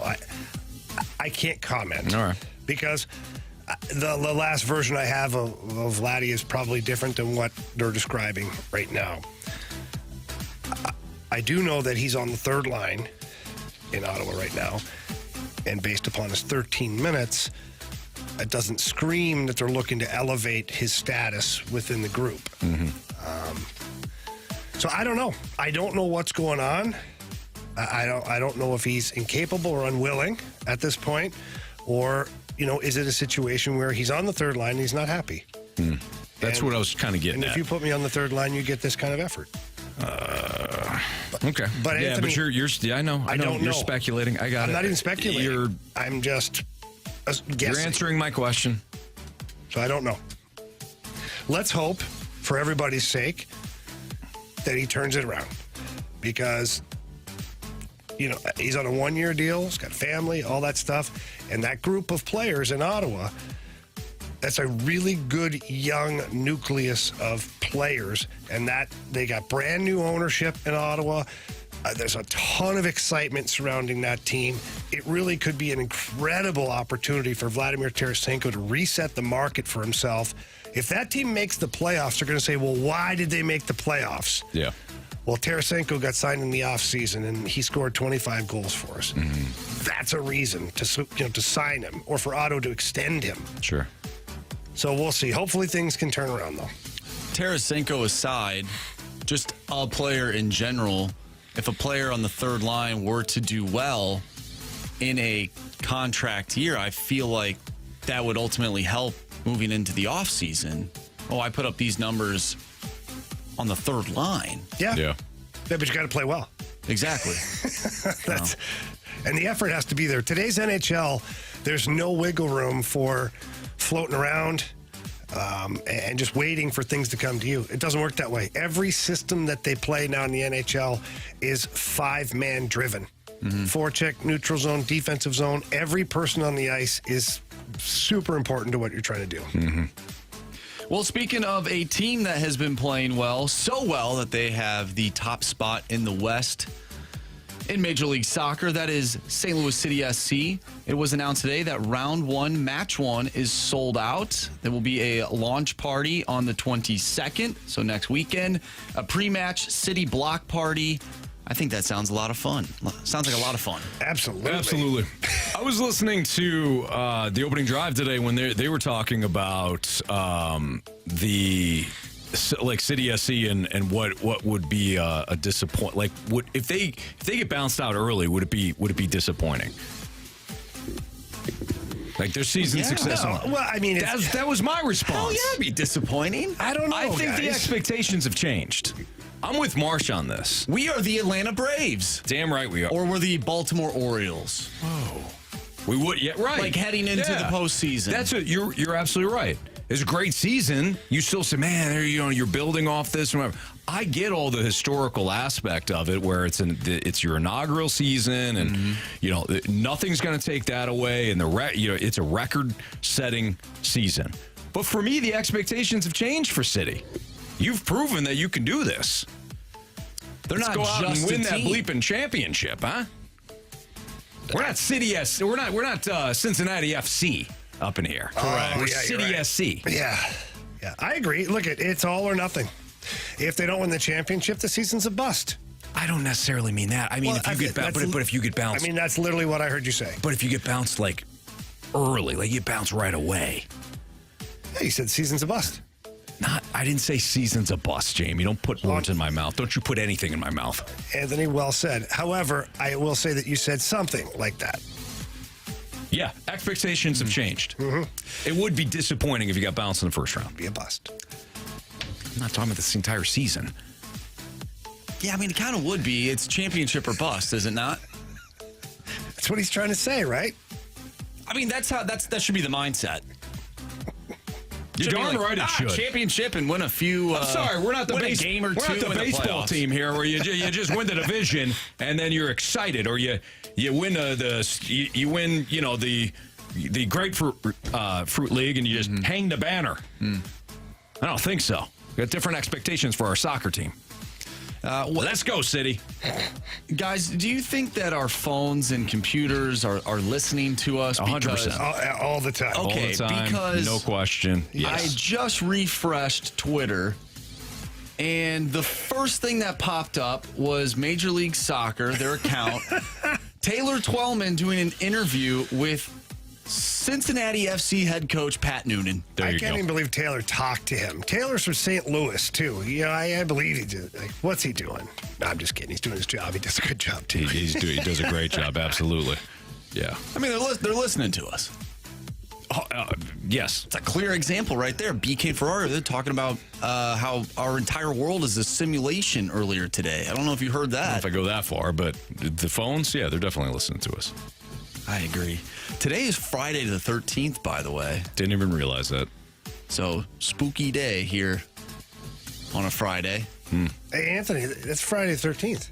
I didn't know that. And in October, too. Makes it even worse. That's a very, very serious Friday the 13th. I just think it's exciting. Yeah. You know? All right, I'm excited. One of us could get stabbed at any point today. With a broken beer bottle. Maybe. Yeah. If you mouth off. You don't raise payroll. This was going to happen. No, if you mouth off about it. Pat Noonan's also from St. Louis. I know that. I know. That's why he said it. That's why he said it. But Taylor Twellman and Pat Noonan were teammates, too, I guess. I don't care. Played. I don't know, Anthony. Whatever. I don't like his attitude when it comes to the regular season success. I just don't. Get out the beer bottles.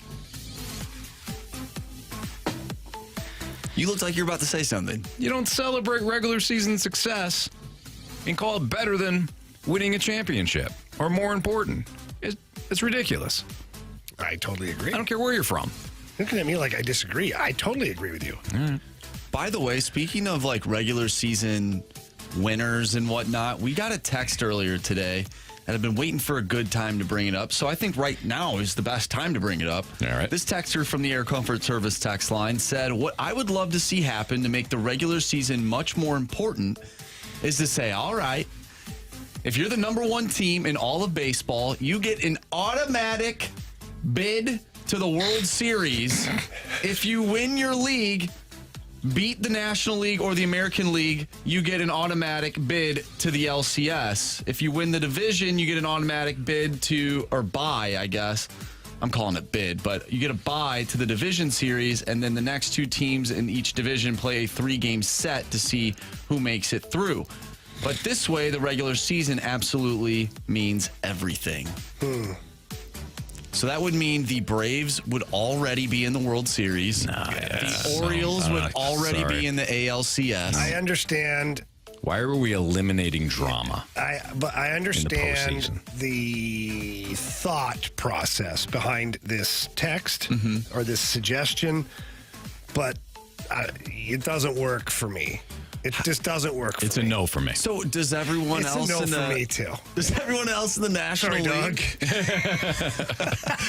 Hey, Jamie, can you sign my sword? Are you not going to get Randy Jackson's autograph? No, I do the exact same thing. All right, NFL Week 6 Pick'em Challenge. Marsh, you ready? Yeah, I think so. I mean, this has got to be a huge bounce back. Shop this because I have some picks I might need to run by you guys. Okay, we'll do that next here in the Fast Lane on 101 ESPN.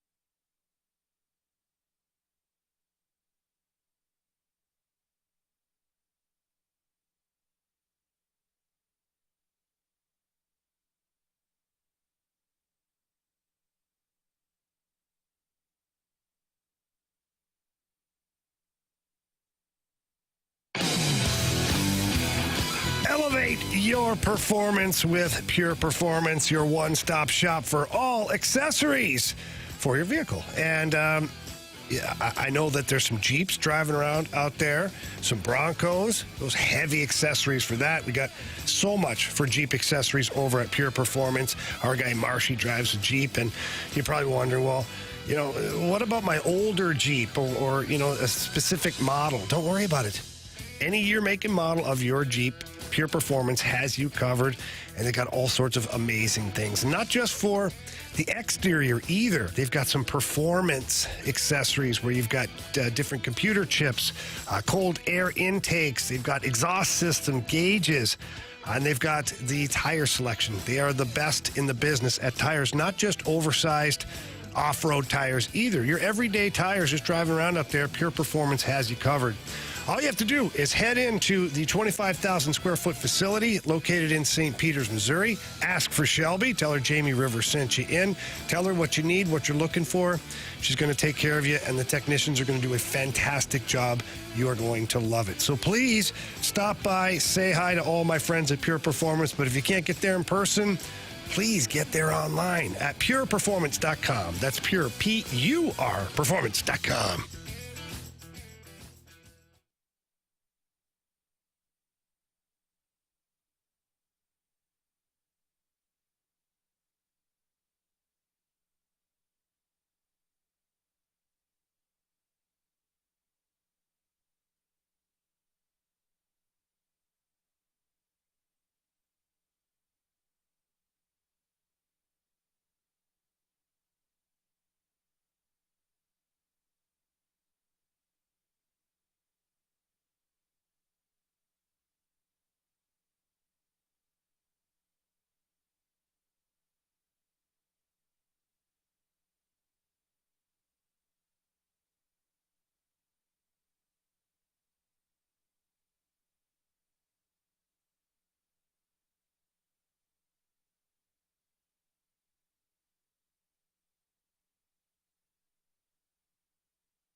refreshed by Bud Light. Well, you sure know how to pick them.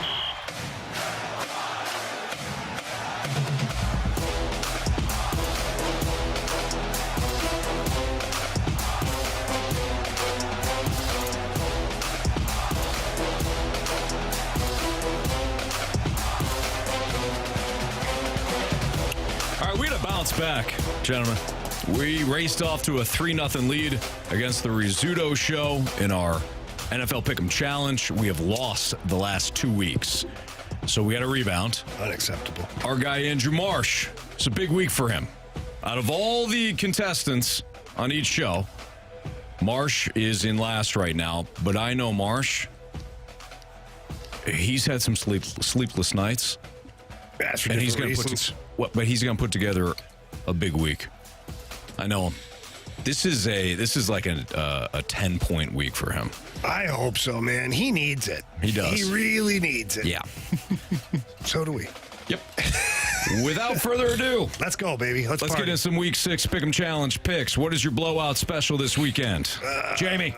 Well, I got the Niners blowing out the Browns. They don't even have Deshaun Watson. They got nothing. Niners are just going to run a train right through there. Yeah, right. Marsh? Nope. He declined. He declined. He said, screw that. Anthony. I'll go the Dolphins over the Panthers. That's going to be an absolute why would you pick that one? It's going to be an absolute bloodbath. The owner's coaching, I heard, in Carolina. Yes. Dave Tepper's going to come down from the owner's box there, and he's just going to put the headset on and start calling plays. Yeah, so I got the Dolphins over the Panthers. My blowout special will be the Philadelphia Eagles blowing out the New York Jets. New York Football Jets. All right. What is your upset special of the week? I don't even want to put this one to existence. Okay. Buccaneers over the Lions. Well, do you believe it? No. Okay. I mean, yeah, I do. That's the problem is I feel like it could happen, but I don't want it to happen. Okay. Then I'm torn. You know, it's 2 of my kids. It's terrible. Is that your call? No. Okay. No. The Bears over the Vikings. No, I'm just kidding. Well, I'm trolling Marcy. I have the Bears over the Vikings. Oh, no. As your upset special? This is where we have to monitor him, So Anthony. that's what I'm saying. See, he gets emotional. Last week he bet emotionally for his team. Now he's so mad at his team, he's emotional against them. There's no way the Bears are beating the Vikings. I think they do. Oh, my God. I think the Bears beat the Vikings. Here's the thing. The Bears might not have a running back. They do, though. He plays quarterback. Yeah, he lines up under center. Yeah. But he can't throw the ball. No, they'll be fine. Justin Jefferson, and you got turnover Cousins. Oh, you're good. Why do you call him turnover Cousins? 4 interceptions last game. No, he didn't. About 3. He's been a walking turnover this year. No, he has not. You know what? He's fumbled. You know, because he has somebody coming from behind him. Whoa. To lay him out. Did he fumble or not? He did, Anthony. You got to protect the football. You also got to protect your quarterback. Very true. They're starting to call him Apple. Turnover. He is the least. How bad is it that when you said Apple, I thought tech company first? I thought Eli Apple. Yeah. Okay, so Marsh officially Bears over the Vikings. Well, here's the thing. I don't want to be the only person taking the Bears over the Vikings. I'm on them. I'm on the Bears. I'm on the Vikings. Yes. You're on the Vikings, Jamie? I might flip, though, because Jamie's been pretty good. He has been very good, absolutely. But you wouldn't be the only one. I'm just saying. Jamie, you got yours? So I got mine. For you what? guys, the upset special. Oh, go ahead. I've been playing around here. I got mine. You guys are all going to hate this. Patriots over the Raiders. I have the Patriots over the Raiders, I actually did not have that. You think Josh McDaniels is going to beat Bill Belichick? No shot. The Raiders haven't scored, I think, more than like 18 points all year. They're not good either. The Patriots are terrible. But let's not just assume that the Raiders are just going to handle business because they beat the Packers on Monday. I got the Patriots over the Raiders. That's my upset special. I've got my upset specials, the Colts over the Jags. All right. Gardner Minshew. Let's go, baby. Minshew magic. The Colts are usually terrible in Jacksonville. That's why it's an upset. But it is a revenge week for Gardner Minshew. Yeah, it is. The Jacksonville Jaguars let him go, Anthony. Yeah. Okay, which game is giving you nightmares? Which one you're going to flip-flop? Well, emotionally, I'm flip-flopping between the Lions and the Buccaneers, although I don't really feel like that's going to be one of those games. But the one that really threw me fits when I was doing the Pick'em Challenge, and these teams aren't good. It's the Commanders and the Falcons. That's the one. That's the one that's going to give me. Where'd you go? I went Commanders. I'm on the Falcons right now, but anytime I pick the Falcons, they lose. I think I went Commanders. I went Texans last. I don't think I've picked a correct Falcon game, except for the Packers. Actually, no. I may have lost that one too. I don't think I've picked a correct Falcon game all year. Are you picking the Falcons this week? I am for right now. All right, I'll go. Oh, I did pick. I got the hype, but I'm telling you, I might flip to the Commanders. Yeah, flip to the Commanders because I have the Falcons. God. This is the point. Which game is giving you nightmares from a flip-flop standpoint? Who did you pick right away initially? Commanders. Then just leave it there. All right, I'll Just flip. leave it there. Mine's the Chargers and Cowboys. I have the Chargers right now, and this is Monday Night Football. But, I don't know. Maybe Dak Prescott bounces back. Who knows? I have the Cowboys. Do you? Okay. Yes, I think that Dak does rebound against a bad Chargers defense, and the Cowboys going to circle the wagons a little bit. I got the Cowboys in that matchup. All right, let's go over some of the bigger games. Ravens Titans in London. I think Baltimore opens things up. I think this is the week that offensively Lamar has three touchdowns and 300 yards. I have not. You have. I have not. Hey, Marshy, you were clipping that earlier today before the show. This is the week. Anthony said every week that this is the week. Back me up on this. I've not said this is the week where Lamar opens things up. I've liked the Ravens. Said it before week one. New offensive coordinator. This is where Lamar's going to eat. Let him eat, man. Last week, 2 weeks ago, I said it's going to take some time. No. And then I criticized Lamar after that Pittsburgh game. This is the week. You're not committed to either one of them. 300 yards, 3 tutties for Lamar in London. Suck on that biscuit. Do they eat biscuits over there? Or they call them cookies? No, they're called biscuits. Yeah. Okay. They got tea and crumpets. Well, they have biscuits too. Suck on that tea. A crumpet. I was snotted all over the microphone there. Yeah. Good thing I got my own muff, though. When you have your own muff, you can do whatever you want to. Yeah, absolutely. That's very true. Just good make point. sure you don't touch anybody else's muff. Well, no, I wouldn't do that to Anthony's muff. No. It's his muff. Now, unless I had his permission, then I'd do whatever the hell I want to. And you don't. At that point. But I don't. Let's focus. Come on, This is why we're losing. Guys, we've lost 2 straight weeks. Are you kidding me with this crap right now? I got the Ravens. Who do you have? I think the Ravens are going to open it up this week. Thank I think you, Lamar Marsh. Jackson throws for 300 yards and has 3 tutties.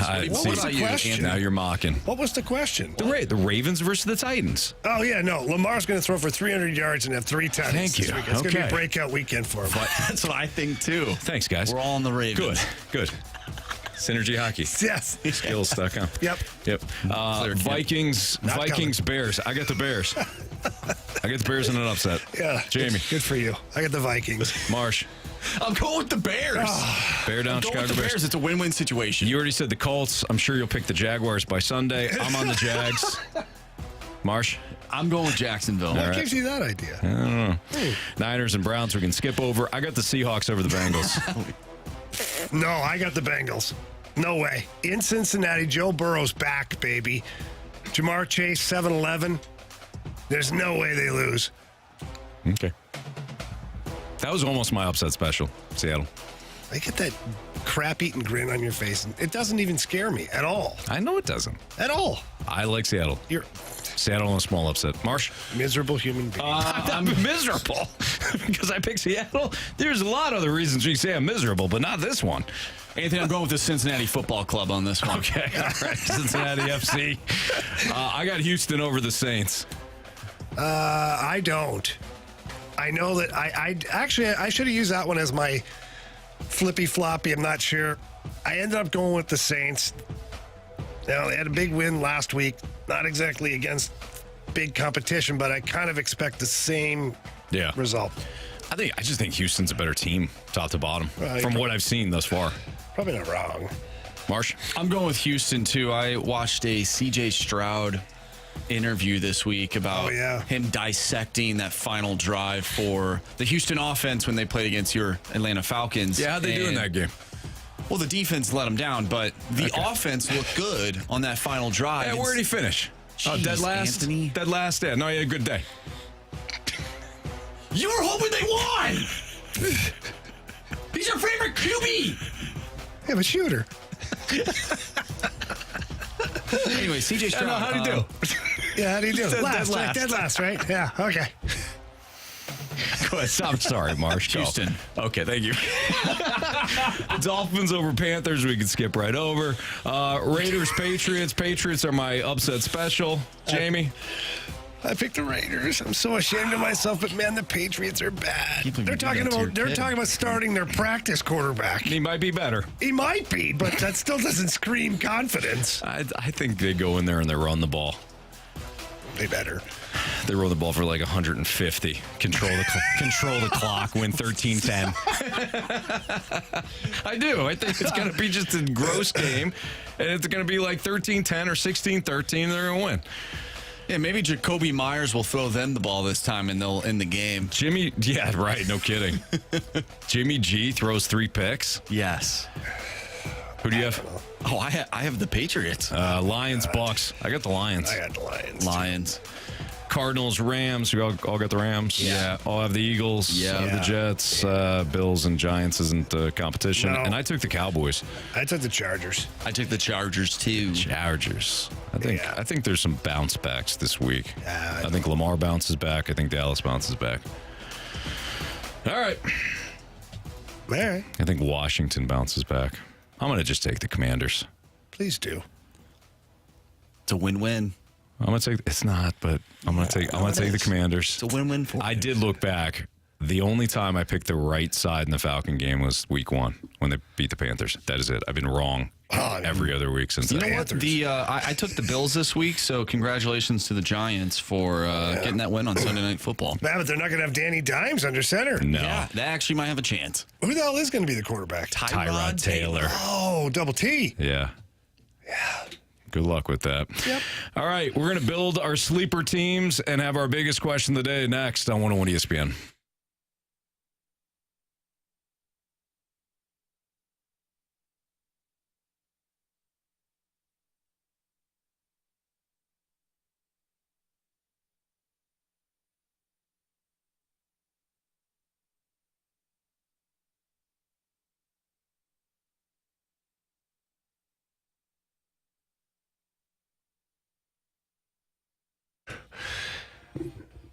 Jamie Rivers here, and you guys know Window World because they are the preferred window of your St. Louis Blues. But what you probably didn't know is that Window World windows are one of 2 windows with the Good Housekeeping seal of approval.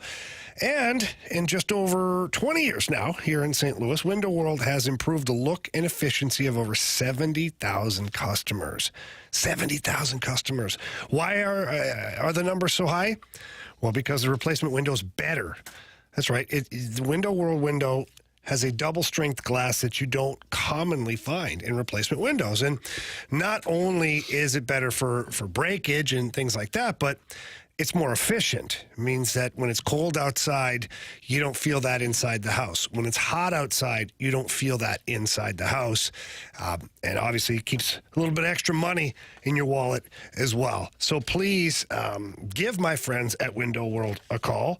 And that number is 314-993-1800. Again, that's 314-993-1800. Or you can visit them at windowworld.com.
101 ESPN Sports Center. I'm Andrew Marsh. It's time for a Sports Center update brought to you by Saliga Heating and Cooling. The Blues lost last night to the Dallas Stars in their season opener, 2-1 in a shootout. Jordan Binnington with a great performance. We talked about him with head coach Craig Berube earlier today. If you missed that interview, make sure you go to 101ESPN.com or check out the 101 mobile app. It's all brought to you by Dobbs Tire and Auto Centers. The Blues will be back in action tomorrow at home, taking on the Seattle Kraken. Pregame starts at 6 o'clock. Puck drop is at 7. You can catch all the action right here on 101 ESPN. We'll have a Blues Instant Replay show following the Fast Lane, so stay tuned for that. But this Sports Center update is brought to you by Saliga Heating and Cooling, an independent American Standard heating and air conditioning dealer.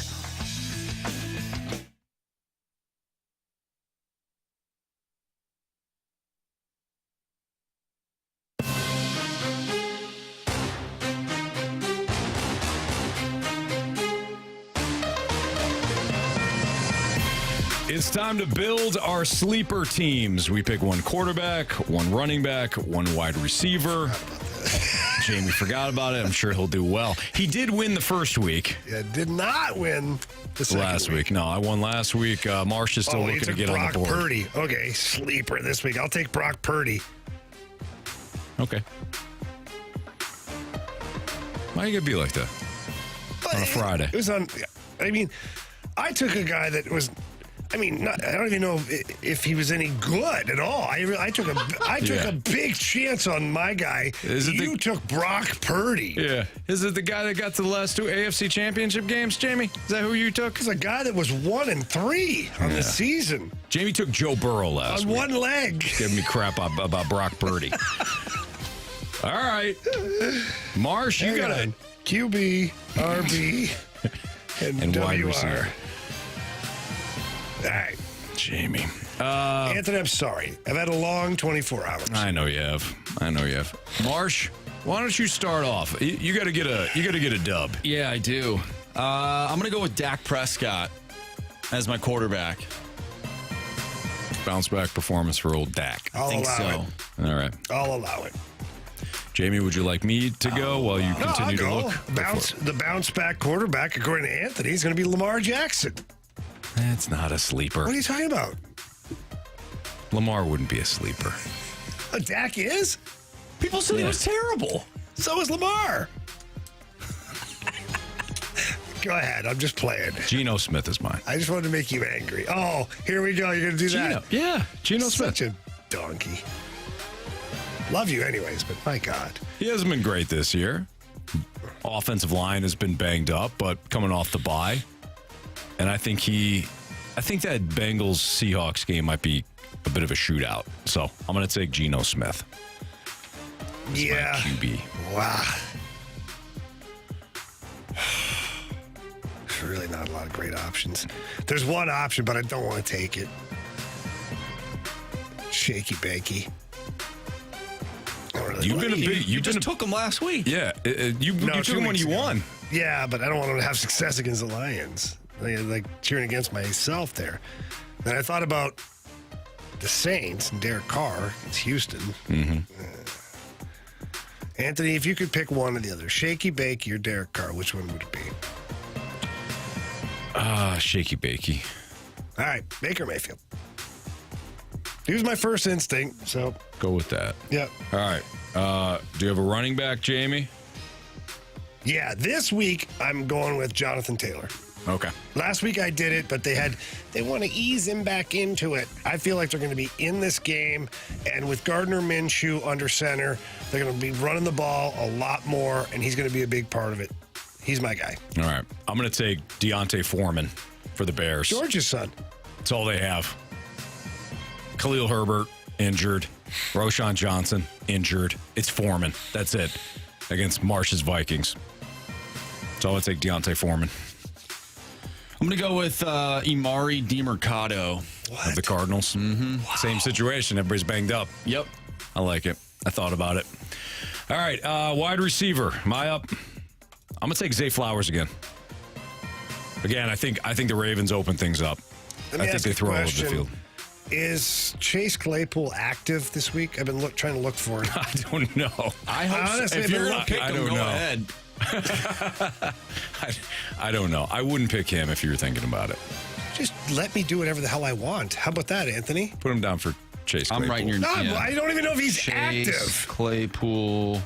Honestly, guys, it's not the time. It's not the time.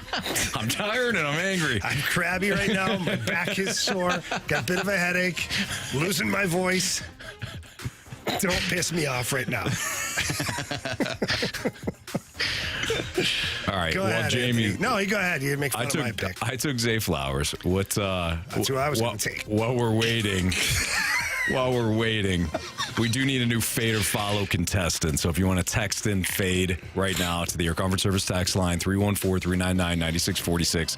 Last week, Mizzou, we got backdoor covered against LSU. Actually, it's a front door cover because LSU was favored. But that was brutal. I felt so bad for our fade or follow contestant. But he gone. So fade or follow. If you want to play this week, again, 314-399-9646. Marsh, who's your wide receiver? I'm going to go with Jordan Addison since Justin Jefferson is out this week against the Bears. Jordan Addison, I believe, gets a few more targets and hopefully a few more receptions as well and finds the back of the end zone. Jesus, Marshy. I should have went ahead of Marshy. I was perusing the Vikings wide receivers for a second. You go KJ Osborne. I wouldn't recommend that. I'm just saying you could. Anthony, just pick one for me. All right. Jamie. I have one for you. Go ahead.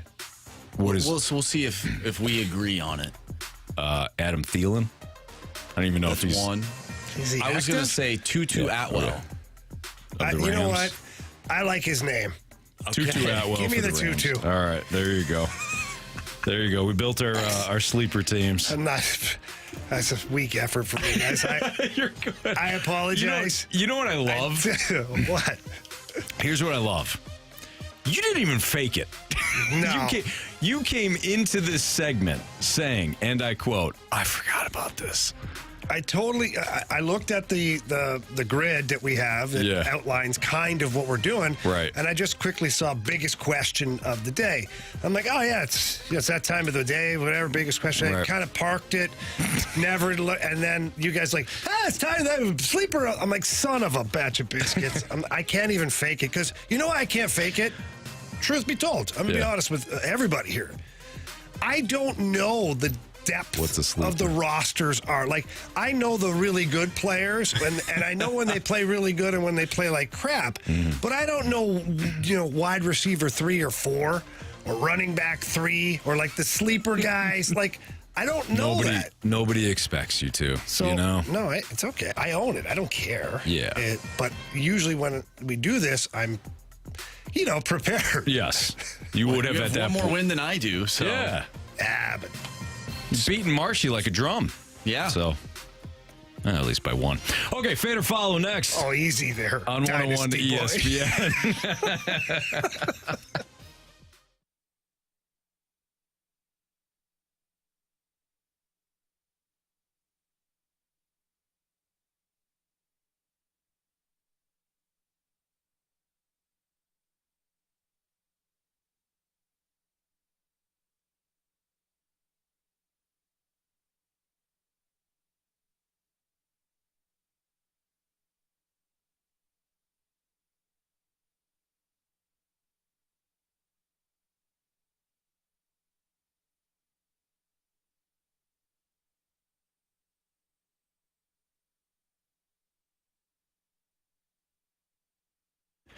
You got a vision for a kitchen or a bathroom upgrade, but you don't know who to turn to? Let me help you out. Give my friends at E&B Granite a call for no obligation consultation. E&B Granite, they proudly have been providing the St. Louis area with exceptional customer service and exceptional products. How do I know this? Because I'm a customer. I redid my kitchen, and the countertops specifically were the focus of all of this, and all I had to do is go down to their showroom at 6135 Manchester Avenue. A sales representative walked me through, how the process was going to work, and then gave me great ideas.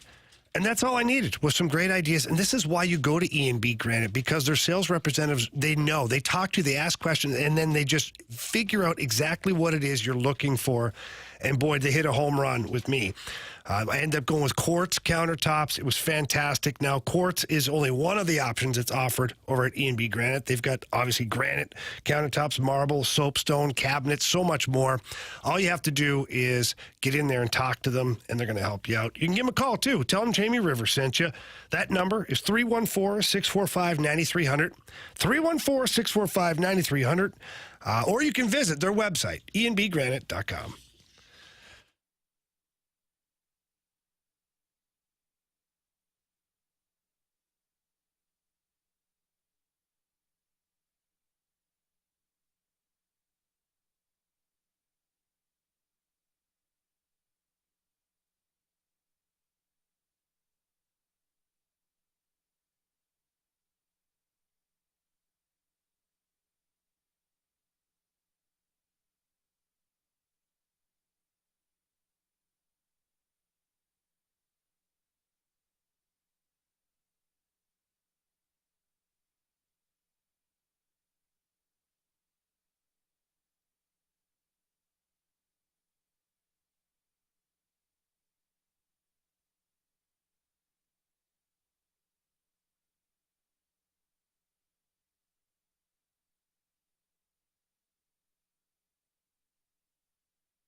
It's time for FanDuel Fade or Follow on the Fast Lane. Brought to you by FanDuel Sportsbook. Make every moment more. Everyone follow us. No fade, no fade. Money, money, money, money, money, money.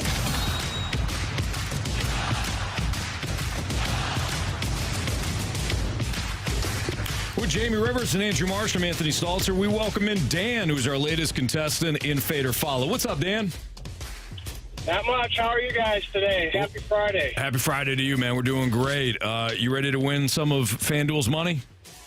I'd love to. All right, we got a college football play for you tomorrow. Okay. 2:30 kickoff. It's the big game between Washington and Oregon, and Washington is laying 3. We all agree that Washington wins this and covers in what could be one of the best games of the year. Michael Penix Jr. having an outstanding season. That offense for Washington is outstanding, and that environment tomorrow in Seattle is going to be insane. So we have Washington -3 against Oregon. Would you like to fade us or follow us? I think I better follow. I'd be in trouble if I faded you. I have relatives in Seattle, and favorite XFL player went to University of Washington. So, I better follow. Nice. All right. Well, Dan, we got you down for Washington -3. If they cover, you'll be back next week, and you'll get $50 of FanDuel's money. If Washington pushes, we'll just welcome you back next week. No 50 bones. Sound good? Sounds good. Go All right. Huskies. I was about to say, go Huskies. Sounds good. All right, Dan, thanks for playing. Thank you. Have a great weekend, buddy. You too. Thank you. I always liked it when there's some connect. Like, it's a pretty... I mean, it's a big game tomorrow, but it's kind of a random thing. You know, we pick Oregon, Washington, and Dan's got some relatives there in Washington. Worked out well. It's kind of a battle of the Northwest. It certainly is. Not kind of, it is. It is. Yeah. Go Huskies. Hey, if you missed anything... from today's show. That was you more can of a wolf. Download the podcast. It's fine. It's been a long week for you. Download the podcast. Available at 101ESPN.com or the free 101 ESPN mobile app. All brought to you by Dobbs Tire and Auto Centers. Jamie, who did an outstanding job last night, man. Outstanding job last night. It's no surprise, but no, but I'll tell you what. I'll take a quick second here to thank the whole group over at Bally Sports. From the producers to the directors to the cameramen, everybody does a great job. But a big shout out to John Kelly. He makes my life easy, man. He's a true professional, and just builds the confidence up as you go. And it was great because you're able to break down the play as it's happening. It was just a very, very good night, and it was a fun game to call too. So when you have a lot of action, a lot of things going on, that works into my wheelhouse to where I can break down the plays. When it's a very uneventful game, those are the ones where you're like searching for things to talk about, and that's usually the broadcasts that are like mid. Sure. So it's always fun when you have lots to talk about. But hats off to John Kelly. Well, you did a great job, though, Jamie, and you'll do a great job all season long for Bally Sports Midwest. We know that. Speaking of Jamie broke down what we saw last night. Binnington, spectacular in the season debut. We talked about the fourth line coming to play. Jamie on the defense, too. What changes the Blues made and whether or not we saw an impact there. Got, of course, into some football today. Is it officially time to kind of worry about the Chiefs? Maybe not panic, but worry about their offense at the very least. Is Brock Purdy just a system quarterback? Jamie and I ranted about that.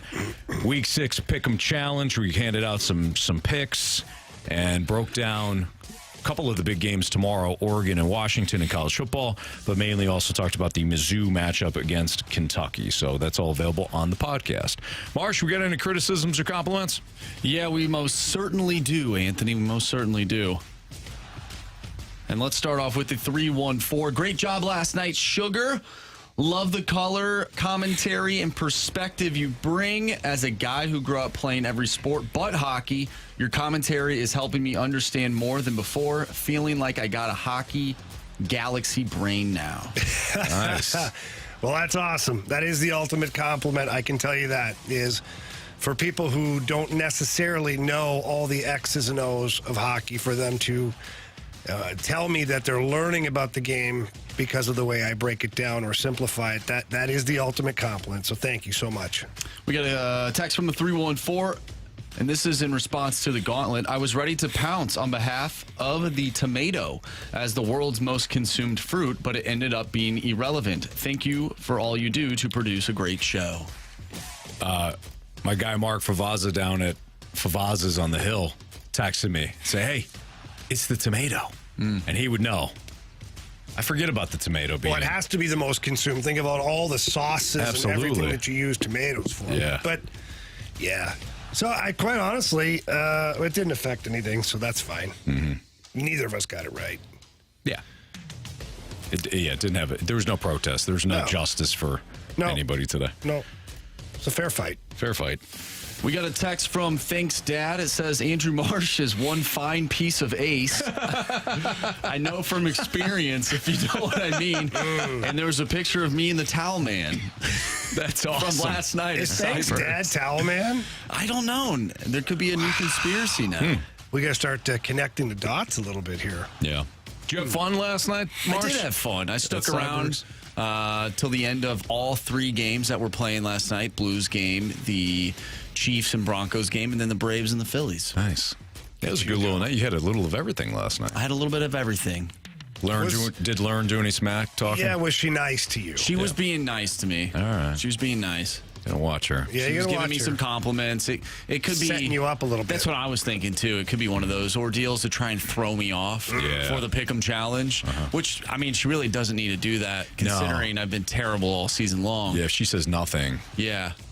I've been really thinking about it. I wonder if I myself am the Minnesota Vikings of this group. I was really good last year. Don't you ever say that about yourself. In the Pick'em Challenge, and now you're I'm way terrible. better than that, Andrew. He does bring up a good point, though. Anthony, you stop. He was excellent last year. Andrew. Jamie right now is the San Francisco 49ers of our group. I don't want to talk about it because last week was not great. Carrie is the Philadelphia fine. Eagles of our group. It was fine, but last week wasn't great. Okay, all right. Anthony, what are you? Oh, God. How much time have you Are got? you the Dallas Cowboys of the group? No. Started off promising. Anthony's definitely the Falcons. Started out with a big lead, did a great job. First of all, I did not have a lead. Last week, that was my first. That was the first week I won for the group. So I'm the Bengals. Started off, I don't know. We'll figure it out. Let's just win this week. That's all I care about. Last one here from the 636. Great shows this week, gents. Have a great weekend, and let's go Blues. That's right. Tomorrow, home opener, by the way. Get down to Union Station. They're going to have a whole bunch of rallies going. Braden Shen's going to make an appearance. You don't need a ticket to the game either. Check it out. Union Station. There you go. And if you're in your car, you can listen to the pregame Blues Kraken right here on 101 ESPN starting at 6 o'clock. We do have instant replay coming up next. For Andrew Marsh and Jamie Rivers, I'm Anthony Stalter. Thanks for listening and watching this week. We appreciate you. Have a great weekend. See you.